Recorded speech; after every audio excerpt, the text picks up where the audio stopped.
The eviction notice came on a Tuesday, taped to the motel room door with the kind of finality that left no room for negotiation. Chen stood in the parking lot with her 8-year-old daughter Maya pressed against her side, staring at the orange paper fluttering in the November wind, and felt the last thread of stability she'd been clinging to finally snap. "Mom." Maya's voice was small, careful in the way children learn to be when they've watched their parents break too many times. "Is this the bad kind of letter?" Sarah wanted to lie, wanted to say it was a mistake, that they'd figure it out, that everything would be fine.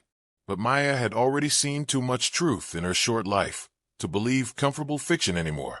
Instead, Sarah knelt down on the cold asphalt, ignoring the ache in her knees from sleeping on a too-soft mattress, and looked her daughter in the eyes.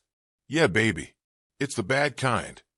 They'd been living at the Mountain View Motel for 3 months, ever since the apartment became impossible and the shelter waiting list stretched longer than winter.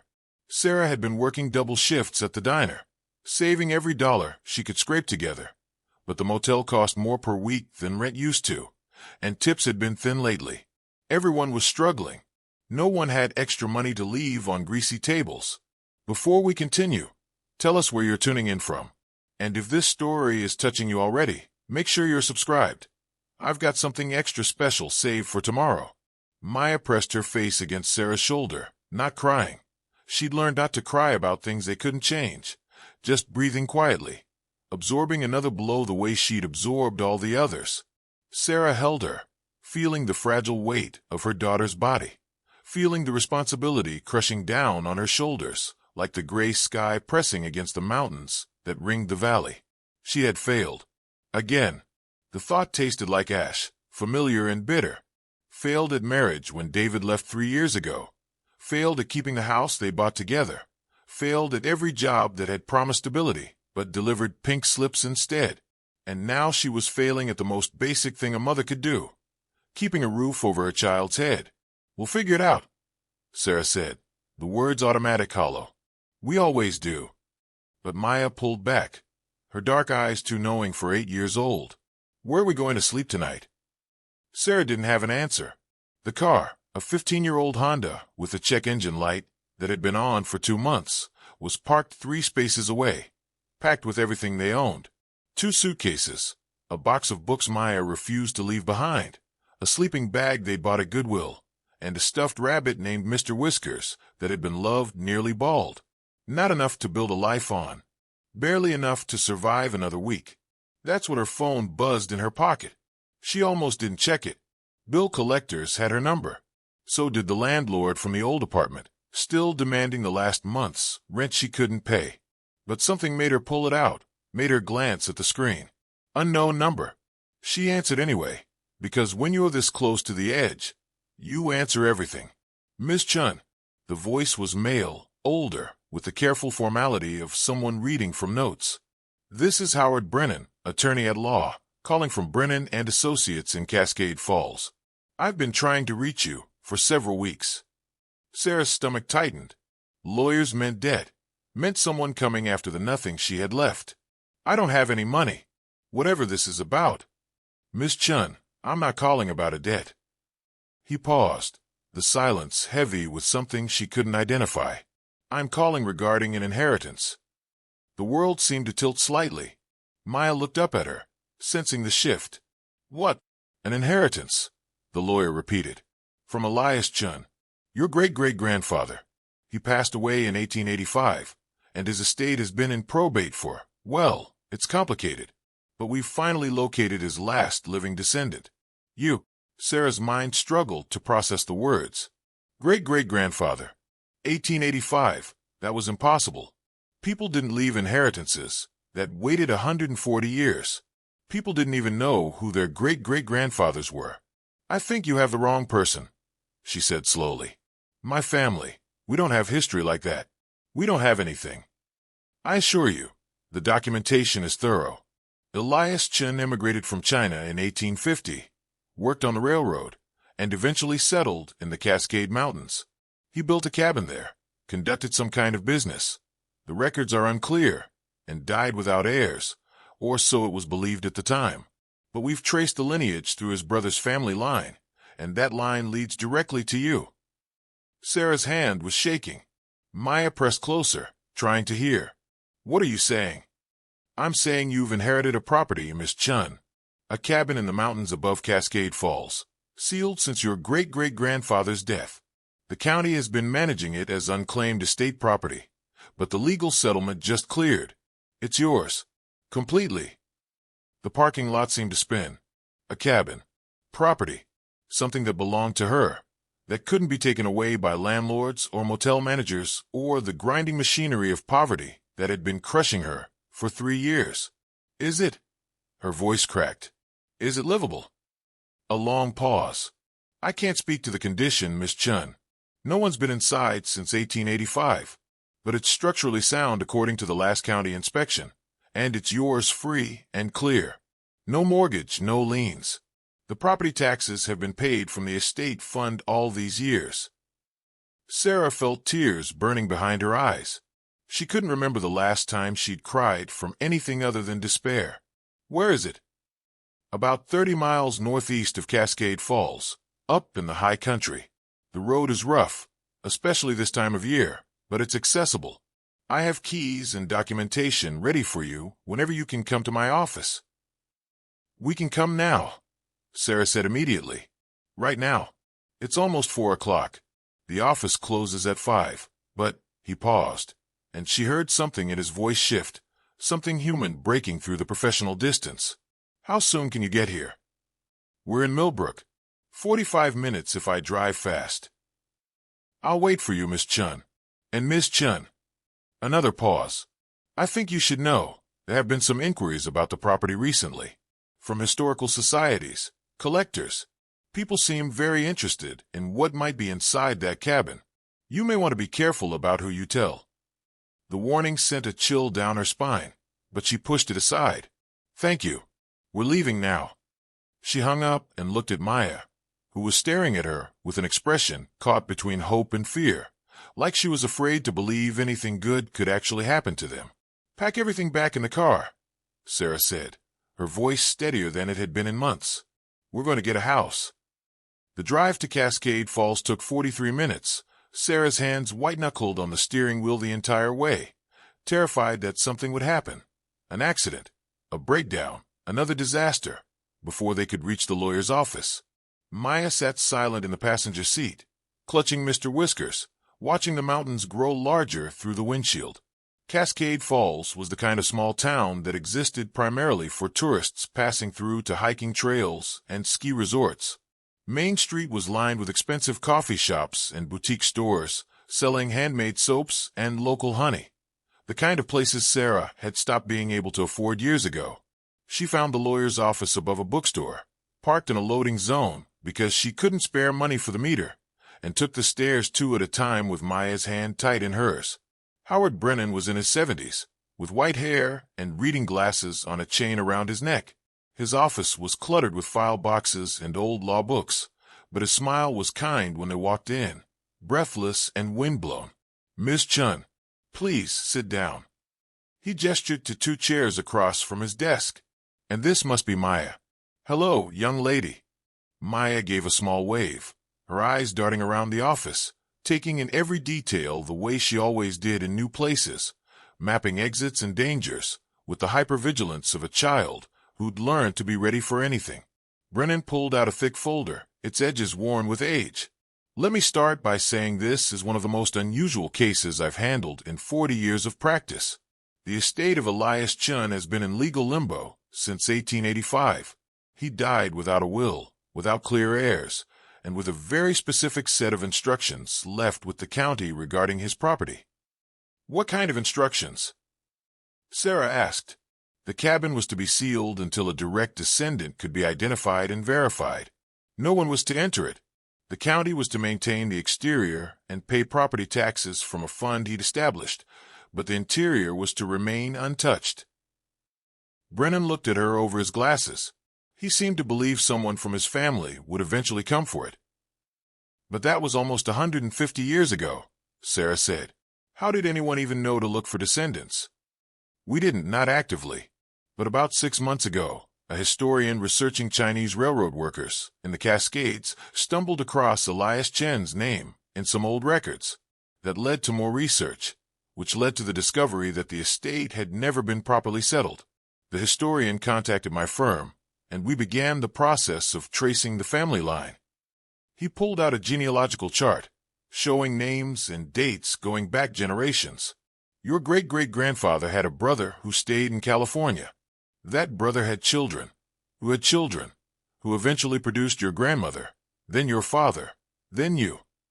Sarah stared at the chart, at the line of names connecting her to someone who died before her grandmother's grandmother was born. It felt unreal, like staring at a story about someone else's life. What was he, she asked. My great-great-grandfather. What did he do?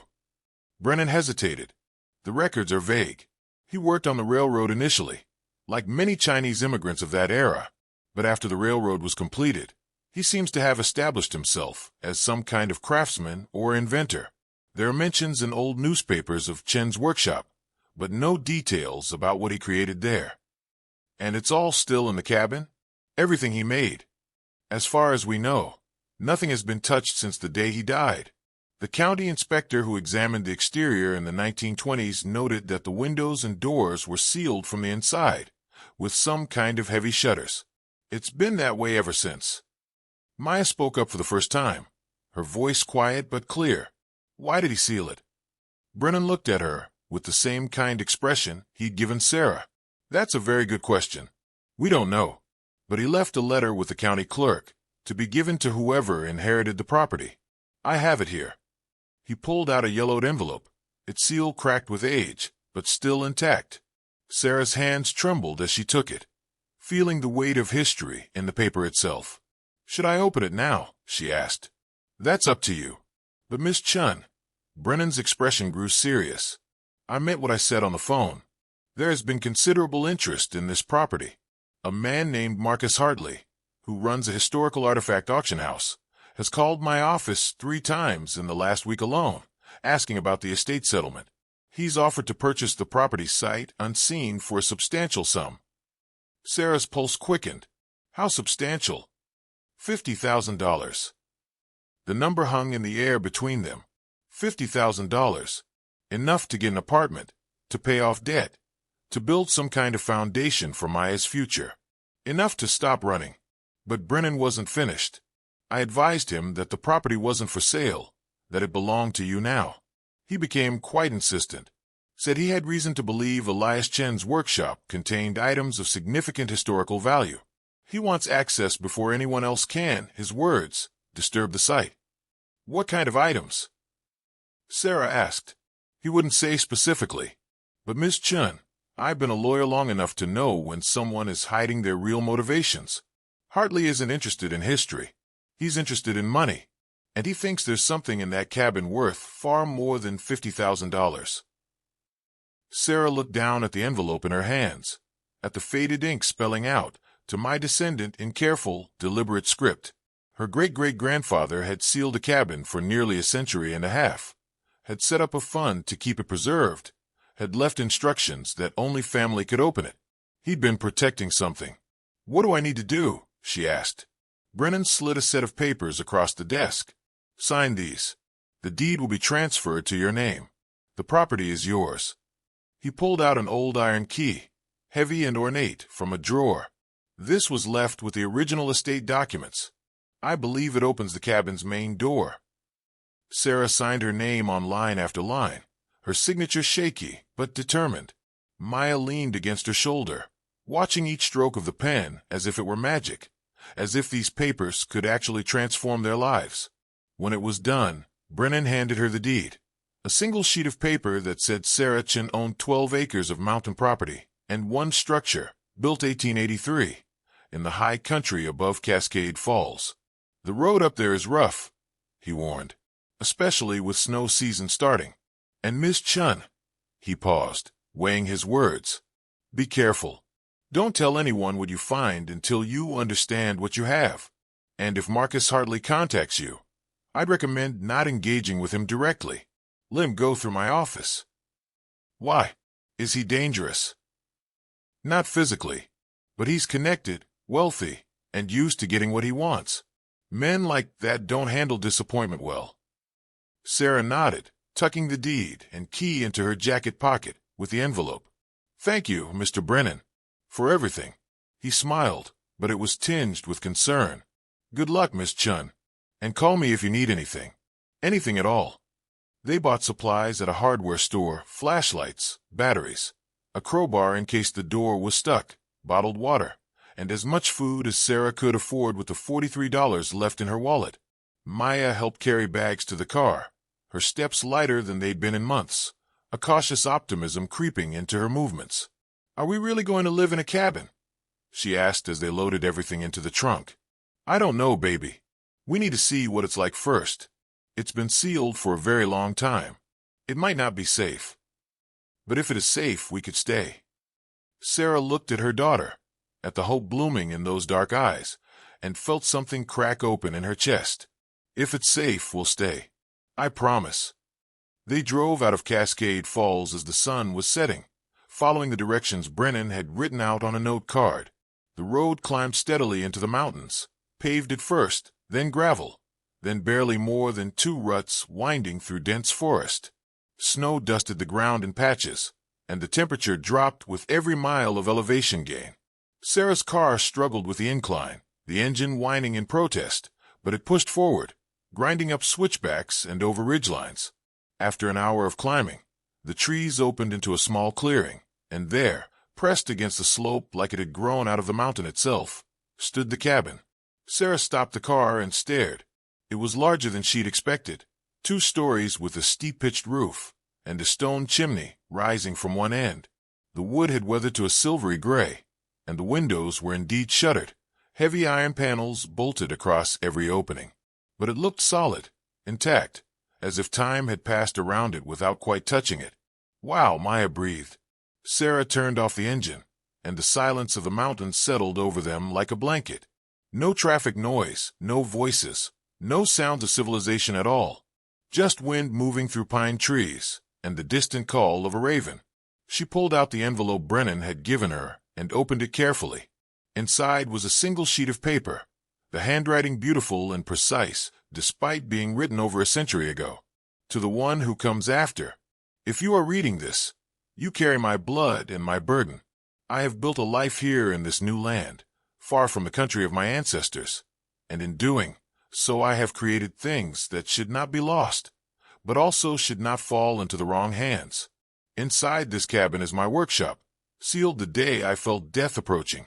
I have spent 30 years perfecting my craft, building mechanisms and devices that blend the old knowledge from my homeland with the new possibilities of this strange country. Some called me a genius. Others called me a madman. I called myself a craftsman trying to honor his father's teachings in a land that did not want men who looked like me. The work inside is valuable, but not in the way men measure such things. It is valuable because it is truth made tangible, proof that we existed, that we created, that we were more than the railroad company said we were. I have no sons, no daughters. My brother's children are far away and have their own lives. But blood runs deep, deeper than mountains, and I believe someone will eventually find their way here. 3 things you must know. First, the main workshop is behind the eastern wall. You will need to find a mechanism to open it. Look for the character for family carved into wood. Second, there are those who will want what I have made, not for its truth, but for its price. Do not trust men who speak of history, but think only of gold. Third, what you do with my life's work is your choice, but choose carefully. Once opened, the workshop cannot be sealed again. May the mountain protect you as it protected me. Elias Chen, November 15th, 1885. Sarah read the letter twice, then handed it to Maya, who studied it with fierce concentration, lips moving slightly as she sounded out the more difficult words. "He was hiding something," Maya said. "Yeah, baby. He was. Something valuable. Maybe. Or maybe just something important to him. Something he wanted to keep safe." Maya looked at the cabin, then back at her mother. "Should we go inside?" Sarah felt a flutter of fear in her chest, mixed with something else, anticipation, curiosity, the first stirring of something that felt almost like excitement. For 3 years she'd been running, surviving, enduring. Now, for the first time, she had the chance to discover something, to claim something that was actually hers. "Yeah," she said, pulling the iron key from her pocket. "Let's see what he left us." They walked to the front door together, their breath fogging in the cold mountain air. The door was heavy wood reinforced with iron bands, and the lock was massive, an old-fashioned mechanism that looked like it belonged in a medieval castle. Sarah slid the key into the lock. It turned with surprising smoothness, as if someone had oiled it recently, though she knew that was impossible. The lock clicked open with a sound that seemed to echo across the clearing. She pushed the door, and it swung inward on silent hinges. Cold air rolled out, stale but not musty, carrying with it the faint smell of metal and oil and old wood. Sarah raised her flashlight, the beam cutting through the darkness inside. The main room was larger than it looked from outside, with exposed beam ceiling and a floor of wide planks worn smooth by long-ago footsteps. Furniture stood shrouded under canvas tarps, the shapes suggesting chairs and tables, but nothing more specific. Dust lay thick on every surface, undisturbed for 140 years. But what caught Sarah's attention was the eastern wall. It looked like solid wood, dark paneling fitted together with the precision of master carpentry. But she knew from Elias Chen's letter that it wasn't solid at all. Behind it was the workshop. Behind it was whatever her great-great-grandfather had thought valuable enough to hide from the world. Maya stepped inside, her footsteps loud in the silence. She pointed to something carved into one of the wall panels, barely visible in the flashlight beam. "Mom, look." Sarah moved closer. There, cut into the wood with the same precise hand that had written the letter, was a Chinese character. She didn't read Chinese, but she knew instinctively what it said. "Family." "That's it," she whispered. "That's the mechanism he mentioned." She pressed her hand against the character. Nothing happened. She pushed harder, feeling along the edges of the panel. Still nothing. Maya knelt down, running her small fingers along the baseboard beneath the carving. "Mom, there's a gap here. Like it's not connected to the floor." Sarah crouched beside her. Maya was right.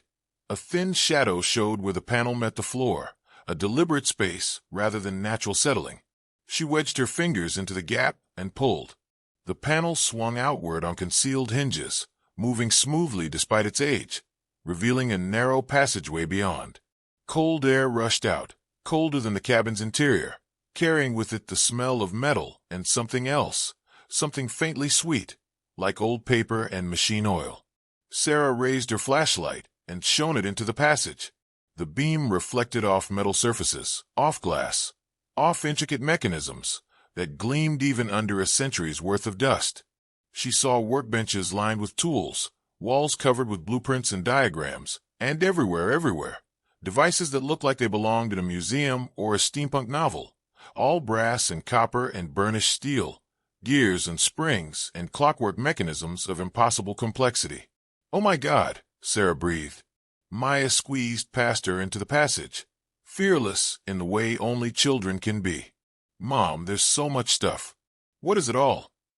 Sarah followed her daughter into Elias Chen's workshop, her hands shaking as she swept the flashlight beam across a lifetime's work that had waited in darkness for someone for her to find it. The workshop extended the entire length of the cabin, a hidden room that had been sealed away from the world since November 1885. And as Sarah began to understand what she was seeing, as her eyes adjusted and her mind started to catalog the sheer scope and ambition of what her great-great-grandfather had created, one thought crystallized with absolute certainty. Marcus Hartley hadn't offered $50,000 out of generosity. Whatever was in this room was worth far, far more, and they were going to want it back. Part 2. The workshop revealed. The workshop stretched at least 30 feet, following the cabin's eastern wall, and every inch of it was filled with the evidence of obsessive, meticulous genius. Sarah moved through the space slowly, her flashlight beam revealing wonders and impossibilities in equal measure. Workbenches lined both walls, their surfaces covered with tools, some recognizable, others strange hybrid instruments that seemed to blur the line between Western mechanics and something else entirely. Hand drills stood beside delicate bamboo implements. Western-style hammers, sat next to silk-wrapped mallets. Everything was organized with precise care, as if Chen had simply stepped away from his work, intending to return in a moment, rather than vanishing into eternity. But it was the devices themselves that made Sarah's breath catch. On the nearest bench sat what looked like a mechanical bird, its body constructed of brass and copper, with wings of silk stretched over a framework of thin steel. Gears and springs were visible through panels in its chest, and its eyes were tiny perfect lenses that caught the flashlight beam and seemed to glow with their own inner light. A small key protruded from between its shoulder blades. Maya reached for it, and Sarah caught her hand. "Wait, baby. We don't know if these things still work. Some of them might be fragile." "But it's a bird, Mom. Can we wind it up? Please?" Sarah hesitated, then nodded. If the mechanisms had lasted this long, a careful test wouldn't hurt. She grasped the key and turned it, feeling resistance at first, then smooth rotation as ancient springs accepted tension they'd been waiting a century and a half to feel again. When she released the key, the bird shuddered. Its wings spread with a soft whisper of silk and metal, and then it moved, not with the jerky mechanical motion of a wind-up toy, but with fluid grace that mimicked life so perfectly it made Sarah's skin prickle. The bird lifted from the bench, wings beating in steady rhythm, and flew a small circle around the workshop before returning to its original position and settling back down, wings folding naturally against its body. The motion was so lifelike that for a moment Sarah forgot it was made of metal and silk. "That's impossible," she whispered. Maya's eyes were huge. "Did great-great-great-grandpa make that?" "Apparently." Sarah moved deeper into the workshop, her beam finding more devices. A miniature automaton of a man playing a violin, every finger joint articulated, every expression carefully sculpted. A mechanical lotus flower that opened and closed its petals in response to heat. She discovered this when her flashlight beam lingered on it too long, and the metal absorbed warmth enough to trigger the mechanism. There were clocks that seemed to measure not just time, but astronomical phenomena, with faces showing lunar phases and planetary positions.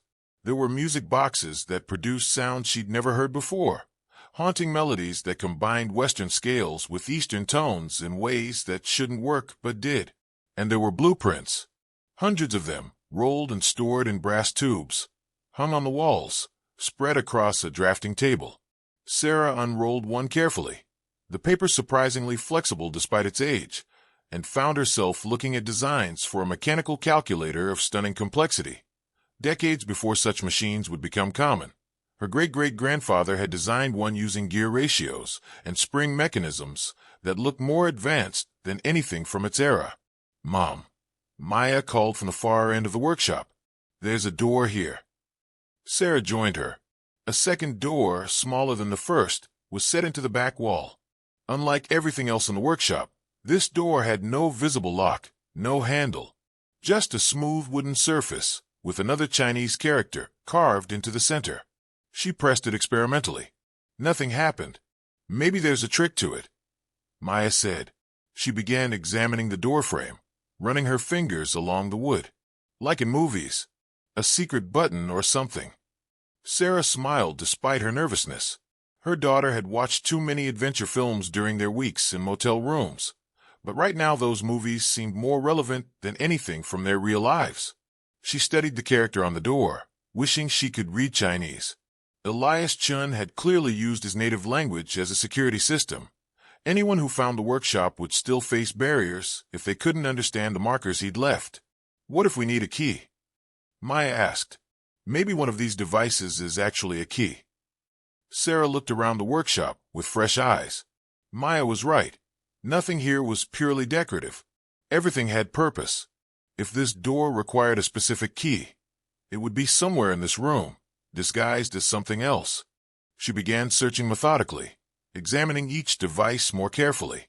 The mechanical bird had been too simple, too obvious. The music boxes were self-contained. But there, on a shelf near the drafting table, sat a small wooden box, carved with intricate patterns. Sarah lifted it down carefully.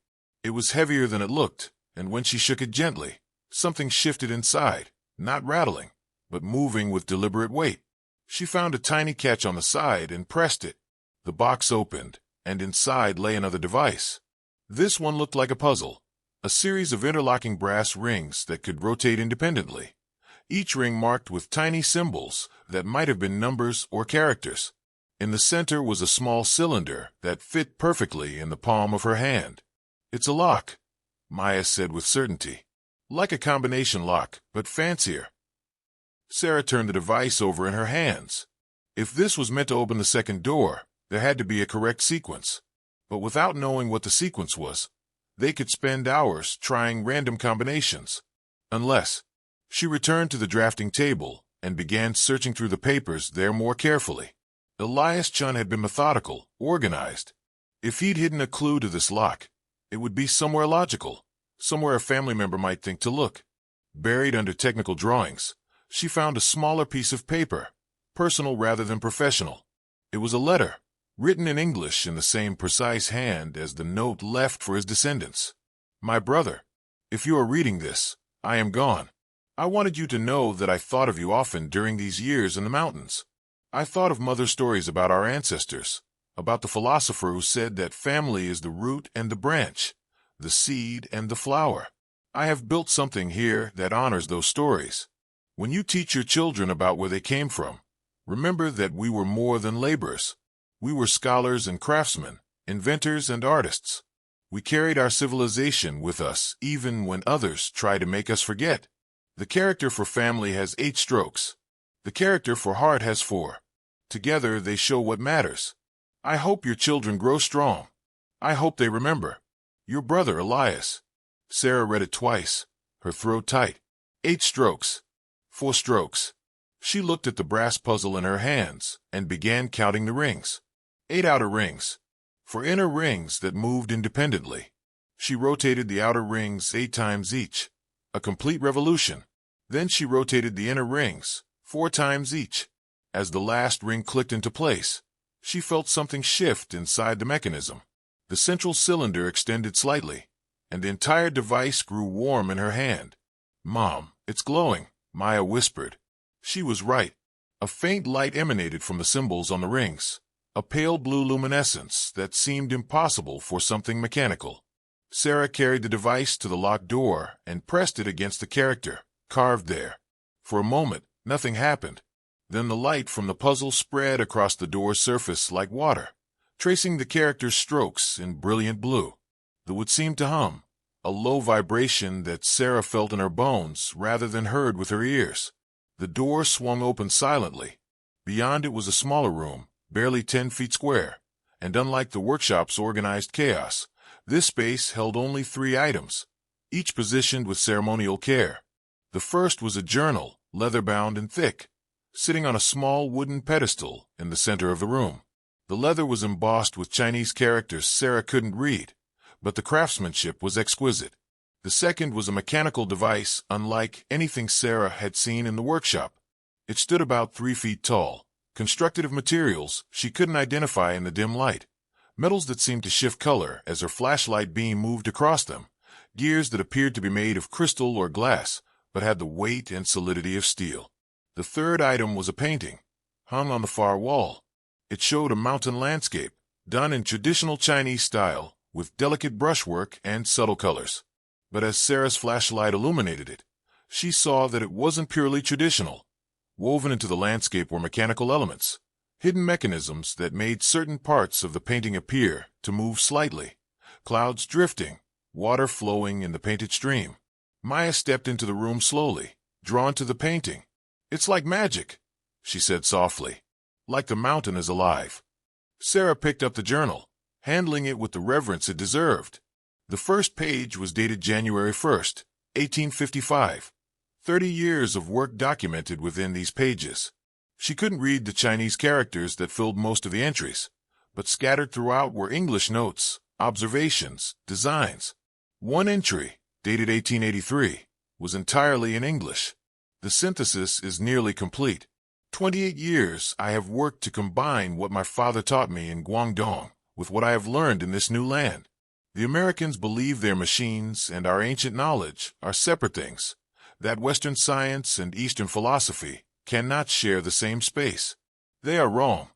What I have built here proves that truth and beauty are not bound by empire or nation.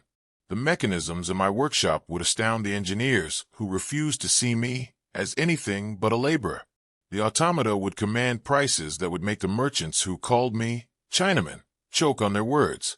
But I will not give them that satisfaction. This work is not for their approval. It is proof for myself, for my descendants, for anyone who doubts that we belonged here, that we created here, that we were more than what they tried to make us. Sarah felt tears burning behind her eyes. She understood now why Elias Chen had sealed this workshop, why he'd waited for family to find it. This wasn't just about protecting valuable objects. It was about protecting dignity, legacy, the evidence of a life lived with purpose despite a world that tried to deny him that purpose. Mom. Maya was looking at the tall mechanism, fascination written across her face. What is this thing? It looks important. Sarah joined her, studying the device more carefully. Unlike the workshop's other creations, this one seemed less decorative and more functional. The crystalline gears were arranged in patterns that suggested some kind of calculation or measurement, and at its base was a brass plate, engraved with English words. The Celestial Calculator, completed November 1st, 1885, patent pending. Patent pending. Sarah's breath caught. Elias Chen had tried to patent his invention, had believed it was significant enough to protect legally. She looked closer at the mechanism and began to understand why. The device appeared to be some kind of astronomical calculator, capable of measuring and predicting celestial events with a precision that seemed impossible for its era. The crystal gears weren't just decorative, they refracted light in ways that could measure stellar positions. The metal components held mathematical relationships encoded in their very structure. This wasn't just a craftsman's workshop, filled with beautiful objects. This was the laboratory of a mind decades ahead of its time, someone who'd synthesized knowledge from two civilizations to create something neither could have built alone. And if Marcus Hartley knew about this, Sarah's stomach tightened. If collectors knew what was in this room, $50,000 was an insult. The mechanical bird alone might be worth that much. The Celestial Calculator, if it actually worked as its design suggested, could be priceless, not just as an artifact, but as a working piece of advanced historical technology. They would come for it. They would offer money at first, then pressure, then threats. Men like Hartley didn't accept no from people like her, homeless women with no resources and nowhere to go, unless she made sure they couldn't take it. Maya, she said quietly, we need to be very careful about this. We can't tell anyone what we found here. Not yet. Why not? Because some people will want to take it away from us. They'll say it belongs in museums or private collections, that we don't have the right to keep it. And we're not. Her voice caught. We're not in a position to fight people with money and lawyers. Maya's expression grew serious, understanding beyond her years showing in her eyes. But it's ours. Great-great-great-grandpa left it for us. I know, baby. And we're going to keep it. But we need to be smart about this. Sarah looked around the secret room, her mind racing. They needed time. Time to document everything. Time to research what they had. Time to figure out how to protect Elias Chen's legacy from people who would see it only as commodity. And they needed help. But who could she trust? Her phone buzzed in her pocket, making her jump. She pulled it out and saw a text from an unknown number. Miss Chen, this is Marcus Hartley. I understand you've claimed the Chen estate property. I'd like to discuss a very generous offer for the contents. Please call me at your earliest convenience. Time is of the essence. Sarah's blood ran cold. How did he already have her number? How did he know she'd claimed the property? The lawyer had only transferred the deed hours ago. A second text arrived immediately. I should mention that I have documentation suggesting certain items on the property may be subject to historical preservation laws. It would be unfortunate if you inadvertently violated such laws. I'd hate to see you face legal difficulties. Let's talk. The threat was barely veiled. Do what I want, or I'll make sure you lose everything through legal action. Sarah's hands were shaking, but not from fear, from rage. 3 years of being pushed around, of being told she didn't matter, of watching people with power and money crush people like her. It crystallized into a burning, focused anger. Mom, Maya touched her arm. What's wrong? Sarah knelt down, so they were eye level, her hands on her daughter's shoulders. Remember when we talked about how some people try to make you feel small, so they can take what's yours? Maya nodded. That's happening right now. But we're not going to let them win. Your great-great-great-grandfather built all this, and he left it to us. That means something. That means we matter. She stood up, her decision made. They would stay here, in this cabin, and they would protect Elias Chen's legacy. And somehow, some way, she would find a way to use what he'd left them to build the life Maya deserved. But first, she needed to understand exactly what they had. Sarah spent the rest of the evening going through the workshop systematically, taking photographs of everything with her phone, making lists of what she found. The sheer variety was staggering. 23 mechanical automata, ranging from the bird to elaborate tableaus showing scenes from Chinese mythology rendered in brass and silk. 47 practical devices, as she mentally categorized them: clocks, music boxes, calculating machines, navigational instruments. 118 rolls of blueprints and technical drawings, many of them showing innovations that wouldn't be invented until decades after Elias Chen's death. And the celestial calculator, which alone might be worth more than everything else combined if it truly worked as its design suggested. By midnight, Sarah's phone battery was dying. Her eyes were burning from dust and dim light, and Maya had fallen asleep on a tarp-covered chair in the main room. But Sarah had documented enough to prove what they'd found, and more importantly, she'd found something else in Elias Chen's journal. July 15th, 1883. The merchant Chen arrived today from San Francisco with news that disturbs me greatly. He says there are men in the city who have heard rumors of my work, collectors who specialize in Oriental curiosities. They have inquired about purchasing any devices I might be willing to sell. I refused Chen's offer to act as intermediary. These men do not want to honor what I have created. They want to display it like treasures looted from a conquered nation, to prove that even Chinese craftsmen are merely producing exotic trinkets for Western amusement. I have decided to seal the workshop when the time comes. If my family ever finds this place, they will understand that what I built here is not for sale. It is evidence that we existed, that we created beauty and function in a land that tried to reduce us to manual labor. Let my descendants decide whether the world is ready to see what we could do. Sarah closed the journal, her throat tight. Elias Chen had known this moment would come, had anticipated that collectors and merchants would try to claim his work. He'd built protections, left warnings, and ultimately trusted that someone from his own blood would understand what mattered more than money. She looked at Maya sleeping peacefully. Her daughter's face relaxed in a way it hadn't been during their months of homelessness. They had a home now. They had a legacy. And Sarah would be damned if she'd let anyone take that away. Her phone buzzed again. Another text from Hartley. Ms. Chen, I'm sending a colleague to meet with you tomorrow at the property. His name is Robert Wade. He's an expert in historical artifacts and can help you understand the legal complexities you're facing. I strongly encourage you to speak with him, for your own protection.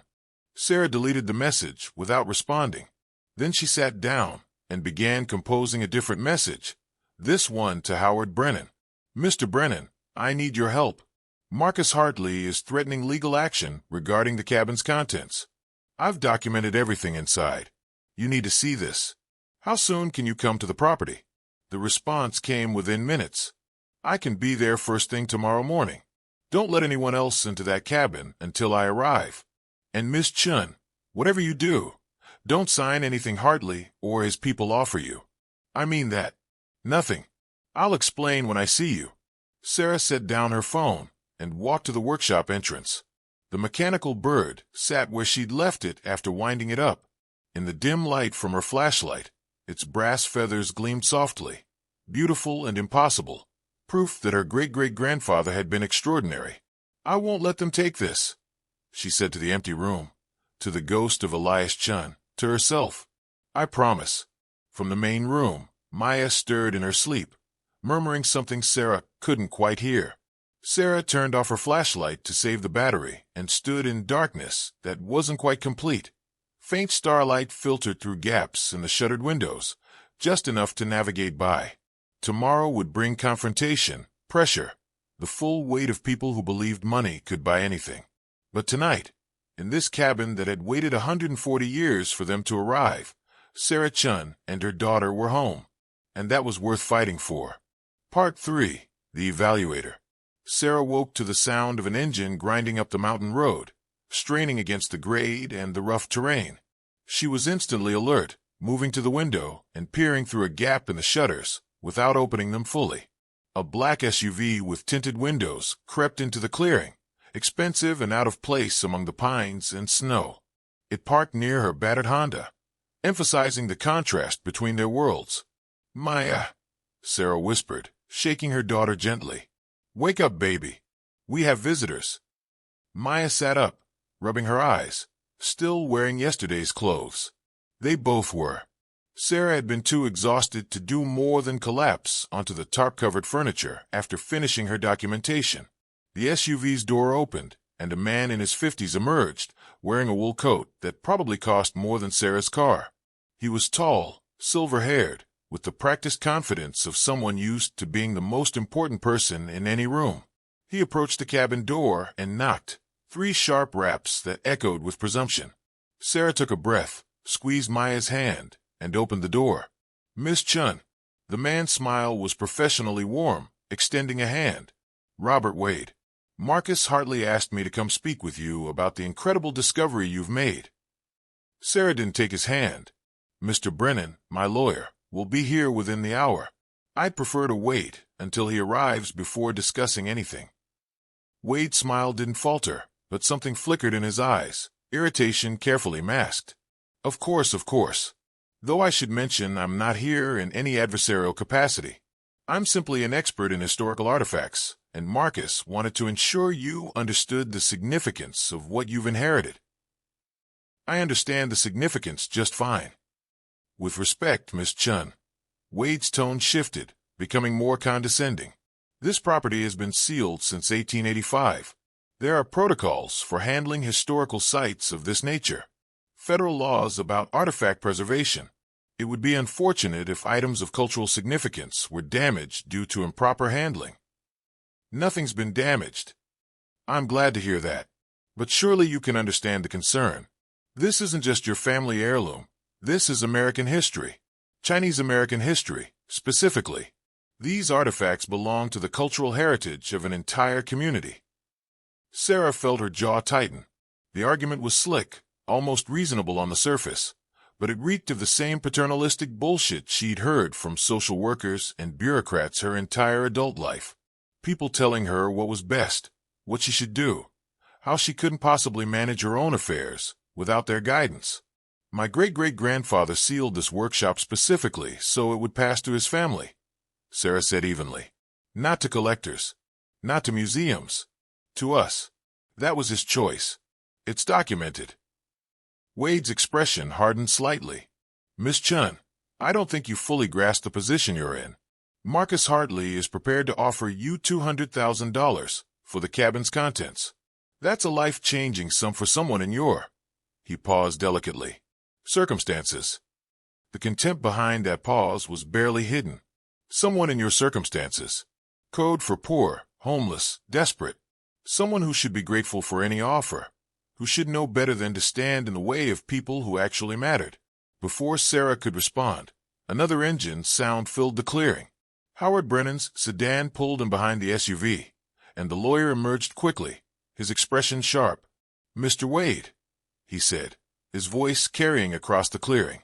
"I thought I made it clear that all communications regarding this property were to go through my office." Wade turned, his professional smile returning. "Howard, always a pleasure. I was simply introducing myself to Miss Chen, explaining the various considerations. You were attempting to intimidate my client." Brennan climbed the porch steps, positioning himself between Wade and Sarah, which, I should note, could constitute harassment given that she's already indicated she wants all contact to go through legal representation. That's a rather harsh interpretation. Is it? Because from where I stand, you drove up to a remote property at 7 in the morning to pressure a woman who only took possession yesterday, before she could consult with counsel. Brennan's expression was granite. That doesn't look like good faith negotiation to me. That looks like bullying. Wade's mask slipped further. Mr. Hartley is simply trying to help Miss Chen understand her options before she makes a decision she'll regret. The only decision Miss Chen needs to make right now is whether she wants coffee or tea while we discuss the actual legal situation. Brennan gestured toward the door. Which conversation doesn't include you unless she specifically invites you to stay. Miss Chen. Sarah had rarely felt as grateful for another human being as she did for Howard Brennan in that moment. I think Mr. Wade was just leaving. Wade's jaw tightened. For a moment, Sarah thought he might argue, might push harder. But Brennan's presence had changed the calculation. This wasn't a vulnerable woman alone on a mountain anymore. This was a woman with legal representation who knew exactly what was happening. Very well, Wade said stiffly. But Miss Chen, you should know, Marcus Hartley doesn't give up easily. And there are legitimate questions about the proper handling of these artifacts. Historical preservation laws exist for a reason. If you choose to be uncooperative, those laws can be enforced. Are you threatening my client with legal action? Brennan asked quietly. I'm simply stating facts. Then here's another fact. Any attempt to use federal preservation laws against this property will be fought vigorously. Elias Chen's will was clear about his intentions. The estate has been properly transferred, and unless you can show specific evidence of illegal activity or imminent danger to historically significant artifacts, which you can't, because you haven't been inside, you have no legal standing. Wade looked between them, calculation visible in his expression. Then he nodded curtly. We'll be in touch. He walked back to his SUV, movements tight with controlled anger. The engine roared to life, and he executed a three-point turn with more aggression than necessary, sending gravel spraying. Then he was gone, the SUV disappearing down the mountain road. Brennan let out a breath and turned to Sarah. I'm sorry. I should have warned you they'd move this fast. You didn't know. I suspected. Men like Hartley don't accept delay well. But I didn't think. He shook his head. May I come in? There are things we need to discuss. Sarah stepped aside, letting him enter. Maya had retreated to a corner, watching everything with the wariness of a child who'd learned to read danger in adult tensions. Brennan stopped just inside the door, looking around the main room, with its shrouded furniture and thick dust. It really has been sealed since 1885. Come see what's inside, Sarah said. She led him to the eastern wall, showed him the carved character, demonstrated how the panel swung open. When his flashlight beam first swept across the workshop's contents, Brennan went absolutely still. Sarah watched his face cycle through shock, disbelief, and something like awe. My God, he whispered. I had no idea. When the estate records mentioned a workshop, I thought, tools, maybe some furniture. Not this. He moved through the space the way Sarah had, taking in each device with growing wonder. When he reached the celestial calculator in the back room, he actually laughed, a sound of pure astonishment. Do you know what this is? He asked. An astronomical calculator. Patent pending, according to the plate. Miss Chen, if this device works as its design suggests, it's a functioning piece of technology that predates similar European developments by decades. This isn't just valuable, this is historically significant in the truest sense. This changes our understanding of Chinese-American innovation in the 19th century. Sarah felt a flutter of hope. So we have legal protection? They can't just take it. Brennan's expression sobered. Legally, this is all yours. The estate transfer was legitimate, and Elias Chen's instructions about sealing the property until a family member claimed it give you clear moral and legal standing. But, he paused, choosing his words carefully, the law isn't the only battlefield you're going to face. What do you mean? Marcus Hartley specializes in acquiring items of historical significance. His methods aren't always ethical. He'll offer money first, increasingly large sums designed to be impossible to refuse. When that doesn't work, he'll apply pressure through other means. Media attention about the property, questions about your fitness as a custodian, hints that the artifacts might be safer in professional hands than with someone who was recently homeless. Sarah felt anger flash hot in her chest. He'd use my circumstances against me. Without hesitation. I've seen him do it before. Brennan met her eyes. Miss Chen, you need to understand what you're up against. Hartley has money, connections, and no scruples about using both. And forgive me for being blunt, you're exactly the kind of person the system is designed to push around. I know, Sarah said quietly. I've been pushed around my whole life. Then you also know that the only way to win is to refuse to be pushed. But that requires resources, which means we need to act strategically. I'm listening. Brennan pulled out a notepad. First, we document everything thoroughly. I'll hire a professional appraiser, someone reputable who can assess the collection's value and historical significance. That documentation protects you legally and gives us leverage. How much do you think it's all worth? Honestly, I have no idea. These automata alone could fetch 6 figures each at auction. The celestial calculator might be worth millions if it's authenticated as original and functional. Conservative estimate? The entire collection is worth several $1,000,000. But if you include historical significance, research value, the story behind Elias Chen, this could easily be worth tens of millions to the right buyers. Sarah's head swam. Tens of millions. The number was so large it didn't feel real. 3 days ago she'd been worried about scraping together enough money for another week at the motel. But here's the critical question, Brennan continued. What do you want to do with this? Sell it? Keep it? Donate it to a museum? Each option has different implications. Sarah looked at Maya, who was listening intently. Her daughter had been silent through all of this, processing in her careful way. Now Maya spoke up, her voice quiet but firm. Great-great-great-grandpa wanted family to have it. He said so in his letter. That's true, Brennan acknowledged. But family can decide to share it with the world if they choose. The question is whether you share it on your terms or someone else's. Sarah thought about Elias Chen's journal entries, about his anger at being reduced to labor, about his determination to prove that he and people like him were more than what the dominant culture tried to make them. He'd sealed this workshop not to hide it forever, but to keep it safe until it could be appreciated on its own merits, not as exotic curiosity or looted treasure. I want people to see it, Sarah said slowly. I want them to know what he built, what he accomplished. But I want them to understand the why, not just the what. This isn't just beautiful machines. It's proof that he mattered, that his knowledge and skill mattered, that he contributed something real to this country, even when the country treated him like he was disposable. Brennan nodded slowly. Then we need to think about this carefully. Museums would pay for access, but they'd control the narrative. Private collectors would pay more, but would likely break up the collection. Hartley would do both, sell pieces to the highest bidder and keep the prize items for himself. What if we kept it here? Maya asked. Turn the cabin into a museum? Both adults looked at her. Sarah felt something warm bloom in her chest. Baby, that would be a huge undertaking. But it's his cabin, his workshop. Wouldn't that be the best way to honor him? Let people come here, see where he worked, understand that he was a real person who built real things. Brennan was quiet for a moment, considering. That's actually not a bad idea. It would take time and money to make the property safe for visitors, to establish it as a legitimate historic site. But there are grants for that kind of work, especially for sites that highlight underrepresented cultural contributions. And it would give you complete control over how the story is told. How long would something like that take? Sarah asked. Months minimum.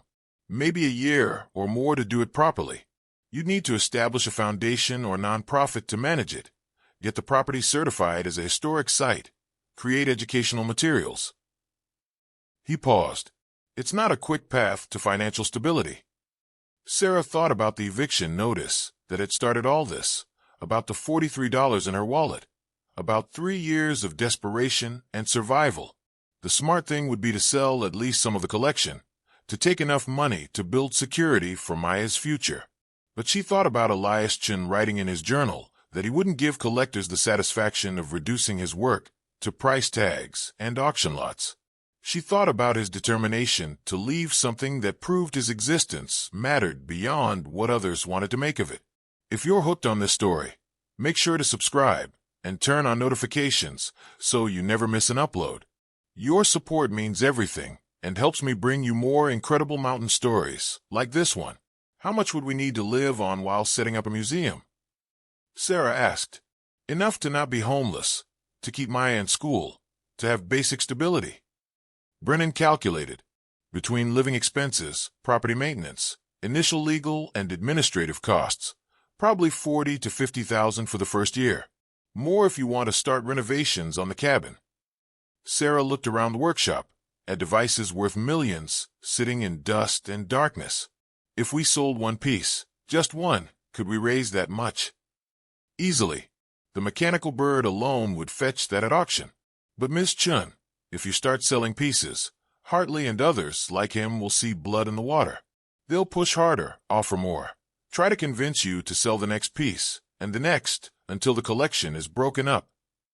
Unless I make it clear that I'm only selling one piece, and the money is specifically to establish the rest as a permanent historic site. Sarah met his eyes. Could we do that? Could we structure a sale that way? One piece to fund the preservation of everything else? Brennan thought about it, nodded slowly. That's actually quite smart. It demonstrates good faith stewardship while giving you the resources to properly establish the site. And it undercuts Hartley's argument that you're not capable of managing the inheritance appropriately. Which piece should we sell? That depends. What would cause the least damage to the collection as a whole? What's beautiful and valuable, but not essential to understanding Elias Chen's work? Sarah walked through the workshop again, considering each device. The celestial calculator had to stay. It was clearly his masterwork. The automata were all unique, each one telling a story. But there, on a middle shelf, sat something she'd cataloged but not examined closely, a music box. She lifted it down carefully. It was exquisite, about the size of a shoebox, made of dark wood inlaid with mother-of-pearl and patterns of mountains and clouds. The mechanism visible through a crystal panel in the lid showed the same impossible precision as everything else Elias had built. "What about this?" she asked. Brennan examined it. Music boxes were popular in the late 19th century. A piece of this quality, with this level of craftsmanship, would definitely attract serious buyers. And while it's valuable, it's not unique to Elias Chen's story the way the celestial calculator or his automata are. Sarah opened the box carefully. The mechanism inside was pristine, ready to function after nearly a century and a half. She wound the key on the side, and after a moment, music began to play. The melody was haunting, combining what sounded like a traditional Chinese tune with harmonies Sarah recognized as Western classical music. The two styles shouldn't have worked together, but they did, creating something entirely new, something that belonged to both traditions and neither. Maya came to stand beside her, listening. "It's beautiful," she said softly. "It sounds like two different worlds talking to each other." "That's exactly what it is," Brennan said quietly. "That's what his whole collection is. Two worlds in conversation, creating something new."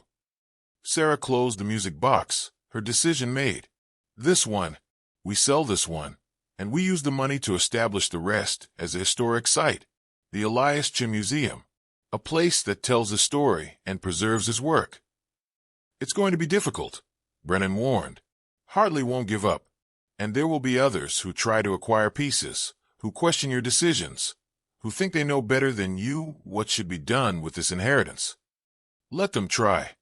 Sarah felt something solidifying in her chest, something that felt like courage or determination, or maybe just the accumulated anger of 3 years of being told she didn't matter. "This is mine. This is Maya's. And we're going to honor Elias Chen the way he deserves." Brennan smiled, genuine warmth breaking through his professional demeanor. "Then let's get started. First thing is to get this music box properly authenticated and appraised. I know a curator at the Seattle Museum of History who specializes in Asian American artifacts. She's reputable, discreet, and more importantly, she actually cares about preserving cultural heritage rather than just extracting profit." "How soon can we meet with her?" "I'll call her today. In the meantime, don't let anyone else into this cabin. Not Hartley, not Wade. Not anyone claiming to be an expert or an inspector or anything else. If they want access, They go through me first. What if they try to force their way in? Then you call the sheriff. This is your property, and you have every right to exclude trespassers. He paused. Though I should warn you, Hartley has connections in the county government. If he pushes hard enough, he might get someone to show up with a court order claiming to inspect for historical preservation violations. Would that be legal?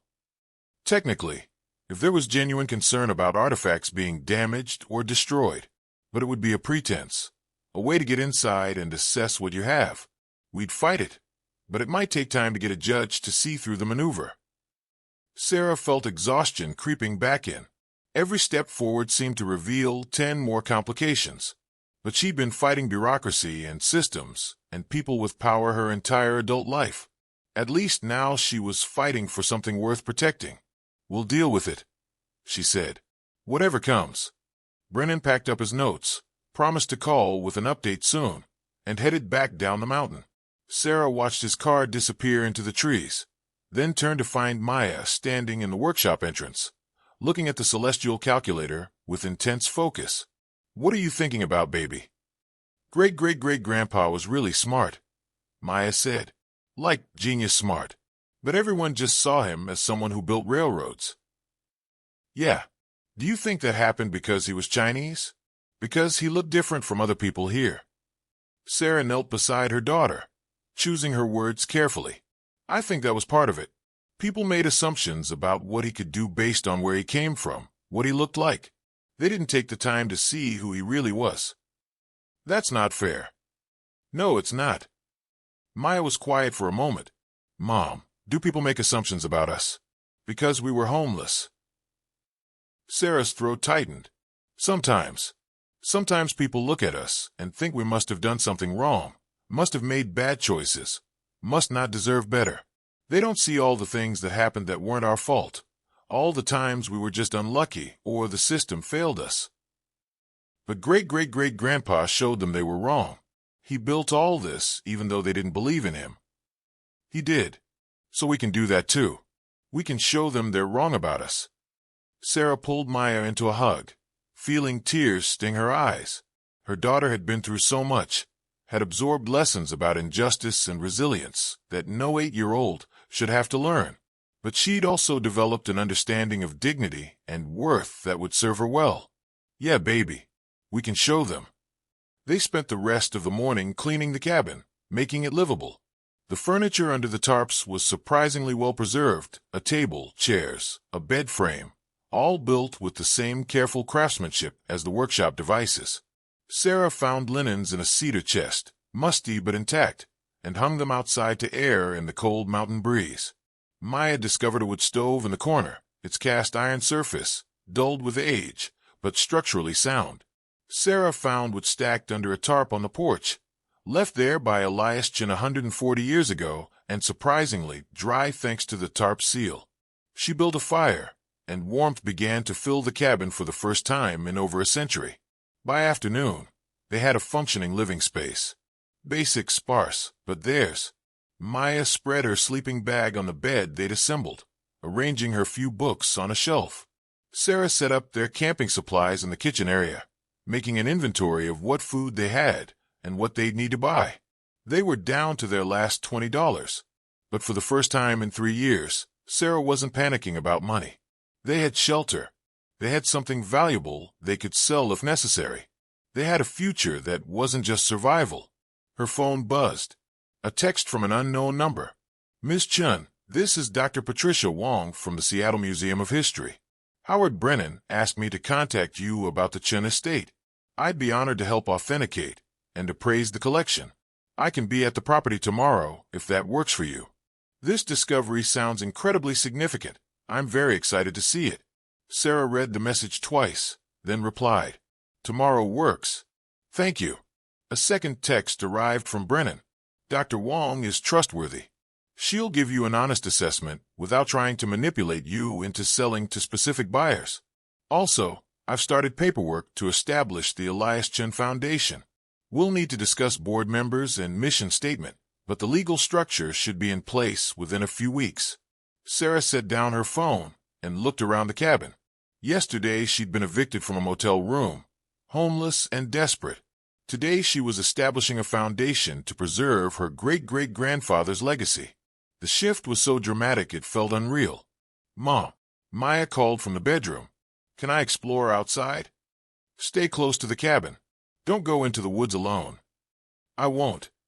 Sarah watched through the window as Maya ventured into the clearing, examining the property with the same careful curiosity she brought to everything. The girl crouched near the tree line, studying something in the snow. Animal tracks, probably. Then she moved to the side of the cabin, running her hands along the weathered wood. Sarah turned back to the workshop, to the devices waiting in their century-long darkness. Tomorrow, Dr. Wong would come and tell her what they were really worth. Tomorrow, the process of turning this cabin into a museum would begin in earnest. Tomorrow, Hartley would probably make another move. But today, in this moment, Sarah Chen stood in her own home, a home no one could take away, surrounded by proof that her family had always mattered, had always contributed, had always deserved to be seen as more than what convenient prejudice tried to make them. She picked up Elias Chen's journal and opened it to a page near the end.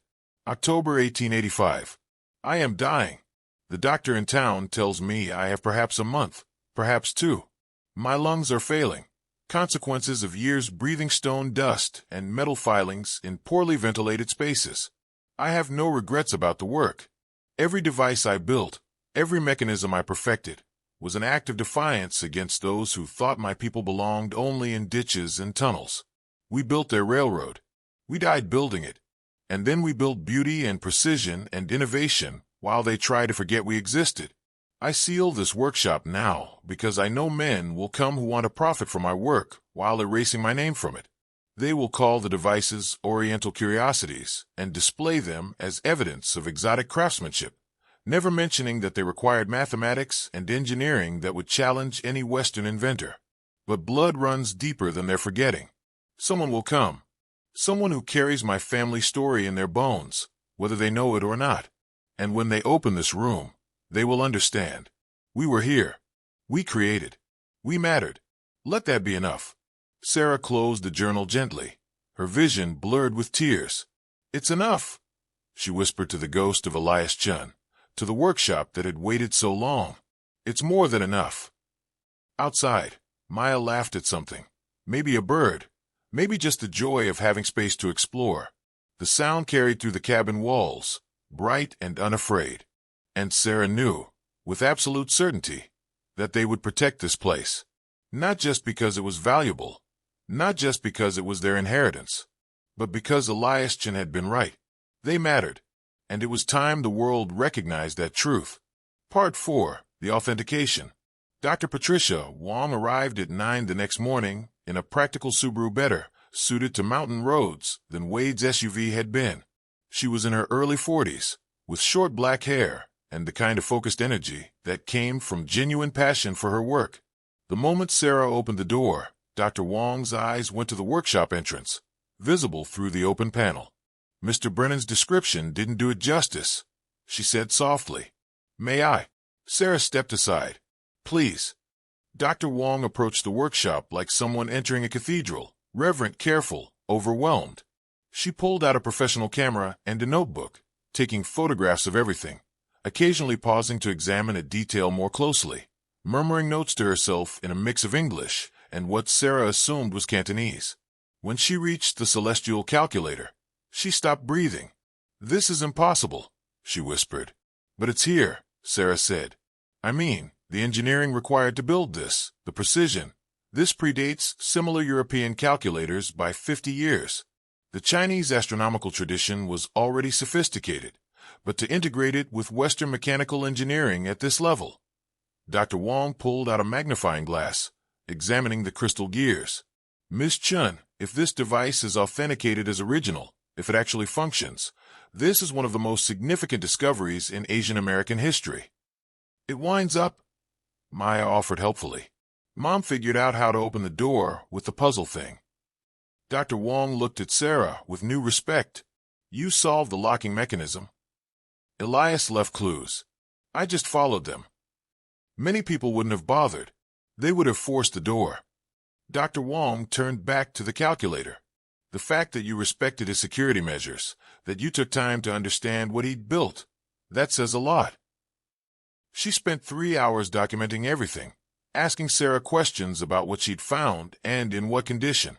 When she finally finished, her notebook was full and her camera contained hundreds of images. They sat at the cabin's table, and Dr. Wong pulled out a laptop, opening files while she organized her thoughts. "Let me start with authentication," she said. "I'll need to bring in specialists to confirm dating and materials analysis, but based on what I can see, everything appears to be genuinely period. The construction techniques, the materials, the tools visible in the workshop, all consistent with 1880s craftsmanship.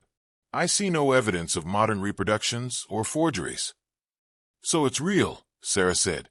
"It's real, and it's extraordinary." Dr. Wong pulled up some comparison images. "Look at this music box from the Smithsonian's collection, created by a Swiss craftsman in 1880. It's considered a masterwork, valued at approximately $70,000.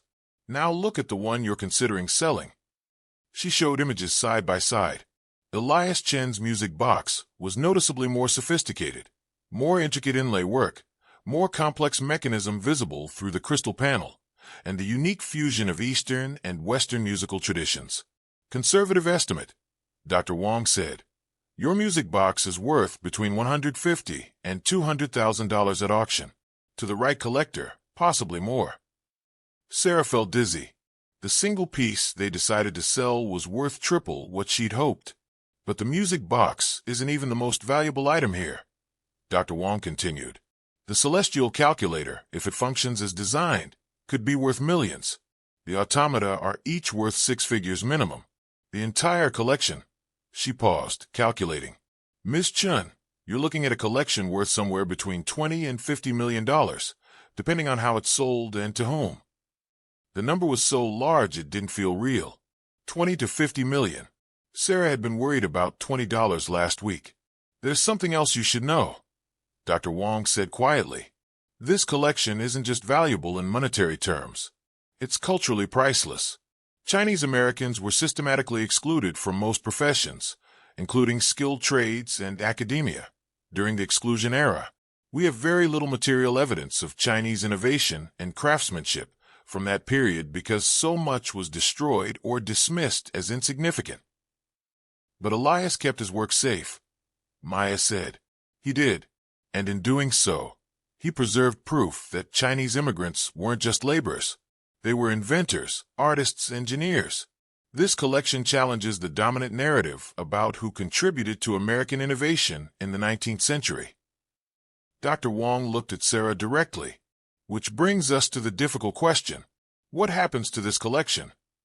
"We're establishing a museum," Sarah said.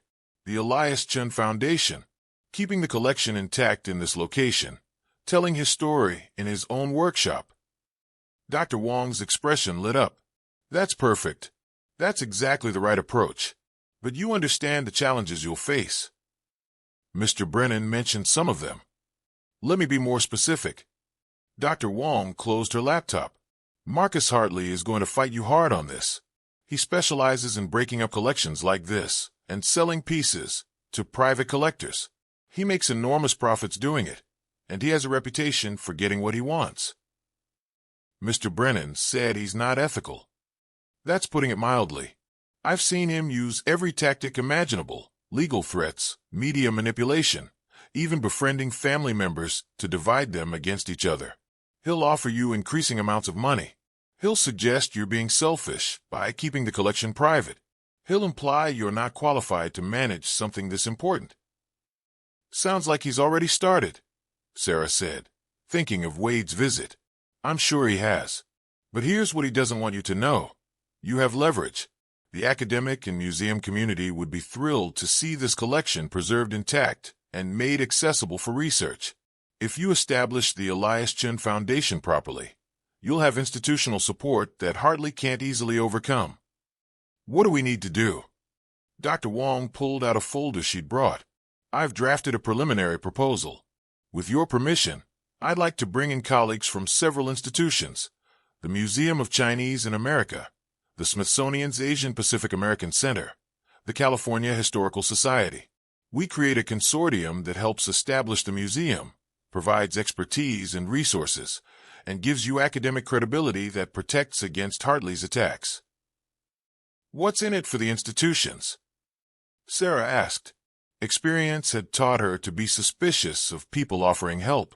Academic access, Dr. Wong said frankly.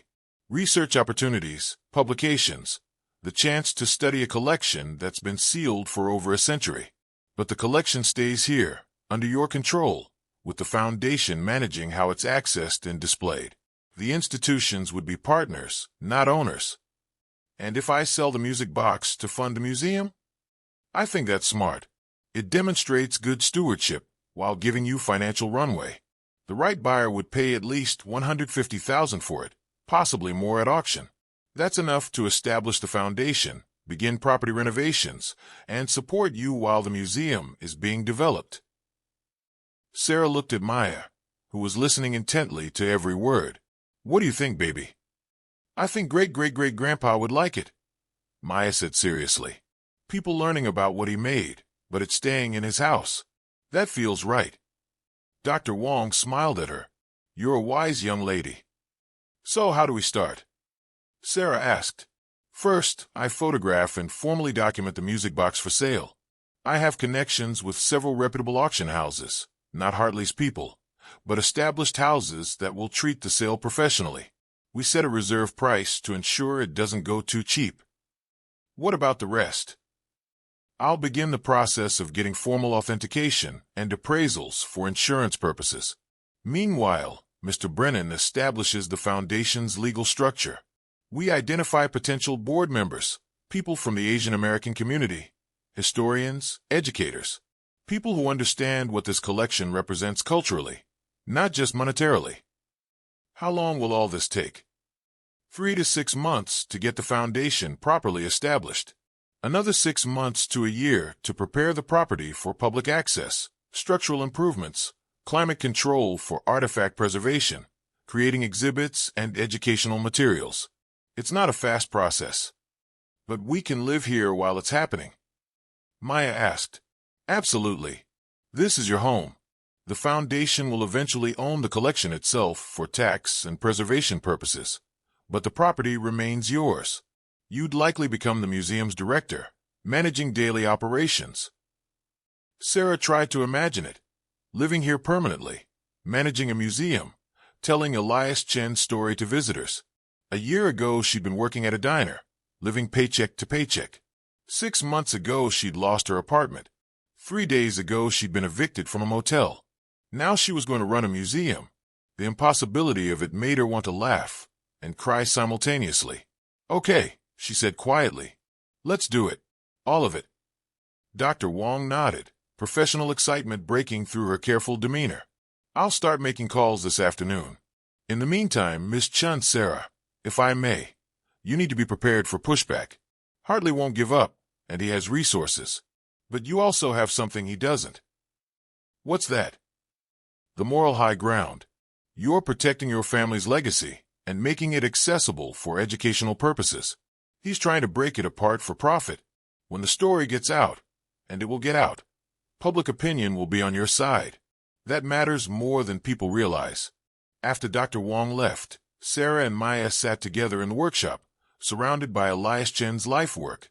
The mechanical bird sat on its perch, silent now, but ready to fly again with just a turn of its key. The celestial calculator gleamed in the afternoon light, filtering through cracks in the shutters. Mom, Maya asked quietly, are you scared? Sarah thought about lying, about giving the reassuring answer parents are supposed to give. But Maya deserved truth. Yeah, baby. I'm scared. This is big, and we're going up against people with money and power. People who are used to getting what they want. But we're not going to give up. No, we're not going to give up. Maya nodded, accepting this. Good, because I think great-great-great-grandpa was scared too sometimes. But he did the work anyway. He built all this, even though people told him he couldn't. Sarah pulled her daughter close. When did you get so smart? I've always been smart. You just noticed because we finally have time to talk about stuff instead of always worrying about money. The observation was so accurate, so painfully true, that Sarah felt tears sting her eyes. How many conversations had they missed during their months of crisis? How many moments of her daughter's childhood had been consumed by the grinding machinery of poverty and survival? That's changing now, Sarah said firmly. We're going to have time for all the conversations, all the moments, all the stuff that matters. Her phone buzzed. Another text from an unknown number. Ms. Chen, I'll be frank. I'm prepared to offer $500,000 for the workshop contents. This is more than fair market value. You and your daughter could live very comfortably on that sum. Please consider it seriously before making decisions you'll regret. M. Hartley. $500,000. Sarah stared at the number, feeling its weight. That was life-changing money. That was security for Maya's future, college fund, the ability to live without fear. But it was also an insult.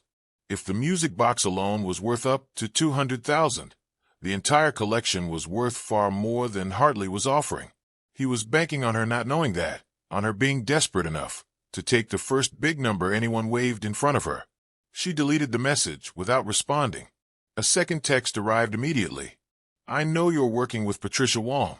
She's an academic who doesn't understand the realities of the market. I'm offering you real money now, not the fantasy of running a museum someday. Be practical. Sarah felt anger flare. Be practical. Code for know your place. Accept what you're offered. Don't aim too high. The same message she'd been getting her entire life from landlords, social workers, employers, everyone who thought she should be grateful for scraps. She typed a response. Mr. Hartley, the collection is not for sale. Not for $500,000. Not for any amount. It's staying here, in Elias Chen's workshop where it belongs. Don't contact me again. She hit send before she could second-guess herself. The response came within seconds. You're making a mistake. I've been very patient, but my patience has limits. You have 1 week to reconsider before I take other measures. Sarah showed the message to Maya. What do you think that means? I think it means he's going to try to steal it, Maya said matter-of-factly. Like a villain in a movie. They always say stuff like that before they do something bad. You watch too many movies. Mom, he already sent that mean man to scare us. And now he's threatening us. He's definitely going to try something else. Sarah hated that her 8-year-old daughter had learned to think this way. But she wasn't wrong. Hartley had shown his hand. He wanted the collection badly enough to pressure, threaten, and now warn of other measures. She called Brennan immediately. I just got a threatening text from Hartley, she said without preamble. He says he's taking other measures if I don't sell within a week. Forward it to me right now, Brennan said sharply. That's evidence if things escalate. Did you respond? I told him the collection isn't for sale and to stop contacting me. Good. That establishes a clear pattern of you refusing his offers. If he continues, it's harassment. A pause. Sarah, I need to ask, are you and Maya safe up there alone? I don't know. Should we be worried? Hartley has never used physical intimidation that I know of, but he has been known to send people to inspect properties, claiming various legal authorities. If anyone shows up claiming to be from a government agency, don't let them in without verifying their credentials with me first. Okay. I'm also going to contact the sheriff's office. Let them know you're living on the property and that there's been some unwanted attention. They can increase patrols in the area. After hanging up, Sarah did a thorough check of the cabin's security. The main door had a heavy lock and a bar that dropped into brackets on the inside. The windows all had shutters that could be secured from within. The workshop panel could be closed and would be difficult for someone to find without knowing it existed. But the truth was, if someone really wanted to get in, they could. The cabin was remote. The nearest neighbor was miles away. If Hartley sent people with tools and determination, a locked door wouldn't stop them for long. We need a plan, Sarah said to Maya, in case someone tries to get in while we're here. Hide the important stuff. Maya suggested. The important stuff is built into the walls and too big to move. But we could hide evidence that we know what it's worth. The journal, Dr. Wong's appraisal notes, any documentation that shows we understand the collection's value. They spent the next hour creating a hidden cache. The cabin had a loose floorboard near the fireplace, probably where Elias Chen had hidden valuables during his lifetime. Sarah placed the journal, Dr. Wong's documentation, and copies of everything Brennan had sent her into a waterproof bag and slid it into the space beneath the floorboard. If anything happens, Sarah told Maya, if people come and try to force us to sell or sign something, you tell them you don't know anything about the workshop. You're just a kid who lives here. You've never been in the back room. Okay. But Mom, nothing's going to happen, right? Sarah wished she could promise that, but she'd learned not to make promises she couldn't keep. I hope not, baby, but I want you to know what to do just in case. That night, Sarah slept fitfully, waking at every sound, wind in the trees, animals moving through the brush, the cabin settling around them. Each time she woke, she checked that the doors were secure, that Maya was safe, that the workshop entrance was closed. At 3 a.m., she gave up on sleep and sat by the window, watching moonlight filter through the pines. The mountain was beautiful in the darkness, peaceful in a way that had nothing to do with human concerns about money or ownership or legacy. Elias Chen had lived here for 30 years, worked here, died here. He'd faced his own struggles, racism, isolation, the knowledge that his contributions would likely be dismissed or stolen. But he'd kept working anyway, kept building, kept creating proof of his worth even when the world refused to see it. Sarah felt a connection to him that transcended blood, a connection of shared experience, of understanding what it meant to be told you didn't matter while knowing in your bones that you did. I'm not giving up, she whispered to his ghost. They're going to have to kill me first. The mountain offered no response, just continued its ancient patience. But Sarah felt something settle in her chest, something like resolve or fury, or maybe just the stubborn determination that came from having nothing left to lose. Let Hartley send his threats. Let Wade show up with fake credentials. Let the whole apparatus of money and power come at her with everything it had. She was done being pushed around. Part 5, The Siege. The first sign that Hartley was escalating came 2 days later, when a county inspector's truck pulled into the clearing at 7 a.m. Sarah watched from the window as a man in official-looking gear emerged, carrying a clipboard and camera. Stay inside, Sarah told Maya. Let me handle this. She opened the door before he could knock. Can I help you? The man was in his 50s, with the practiced authority of someone used to being obeyed. Dan Morrison, County Historical Preservation Office. I'm here to conduct an inspection of the premises following concerns about potential historical artifacts being improperly stored. Do you have a warrant? Morrison's expression flickered with irritation. I don't need a warrant for a historical preservation inspection. County Code 12-4-7 authorizes my office to inspect any property believed to contain historically significant materials. Sarah had spent the last 2 days reading every piece of documentation Brennan had sent her. That code allows inspection only if there's evidence of active damage or destruction. Do you have such evidence? We've received reports. From Marcus Hartley? Morrison's pause was all the confirmation she needed. From a concerned citizen about the condition of artifacts on this property. Let me save you some time, Mr. Morrison. Marcus Hartley is attempting to use your office to gain access to my property because I won't sell to him. This isn't about preservation. It's about money. And unless you have actual evidence that I'm destroying historical artifacts, which you don't, because I'm not, you don't have legal authority to enter this property without my permission. Miss Chen, I'm trying to help you.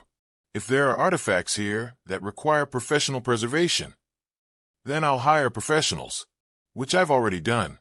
Dr. Patricia Wong from the Seattle Museum of History has documented everything. She's working with me to establish proper preservation protocols. Would you like her contact information? Morrison's jaw tightened. I still need to verify. No, you don't. And if you persist, my attorney will file a complaint about harassment on behalf of private interests. Now, unless you have a warrant signed by a judge, please leave my property. They stared at each other for a long moment. Sarah's heart was pounding, but she kept her expression calm, authoritative. She'd spent 3 years being pushed around by officials who used their authority as a weapon. She was done with that. Morrison finally stepped back. This isn't over, Miss Chen. If we determine there's a legitimate preservation concern, you'll go through proper legal channels, which means getting a warrant based on actual evidence, not allegations from a bidder I've rejected. Have a good day, Mr. Morrison. She closed the door and locked it, then leaned against the wood, her hands shaking. Through the window, she watched Morrison take photographs of the cabin's exterior before getting back in his truck and driving away. Mom, Maya emerged from the bedroom. Did you really just kick out a county inspector? I didn't kick him out. I refused to let him in without proper legal authority. Sarah's voice was steadier than she felt. There's a difference. Her phone rang immediately. Brennan, Morrison just called my office claiming you're obstructing an official inspection, he said. I'm guessing that means you didn't let him in? He had no warrant, no legitimate preservation concern, and openly admitted he was there because of complaints from Hartley. I told him to get a warrant if he wants access.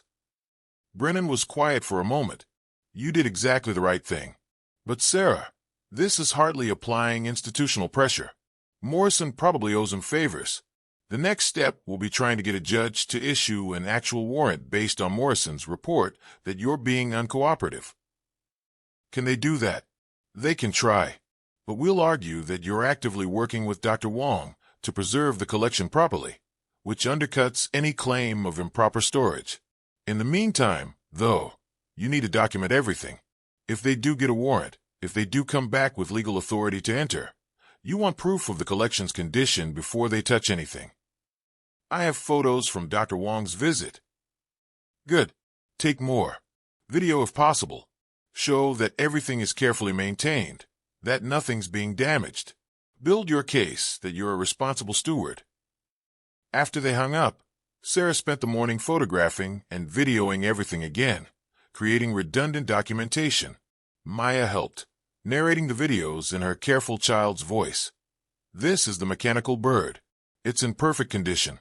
Mom doesn't let anyone touch it without being careful.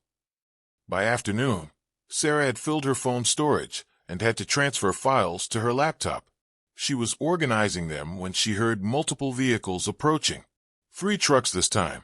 Morrison's county vehicle, a sheriff's SUV, and a black sedan she didn't recognize.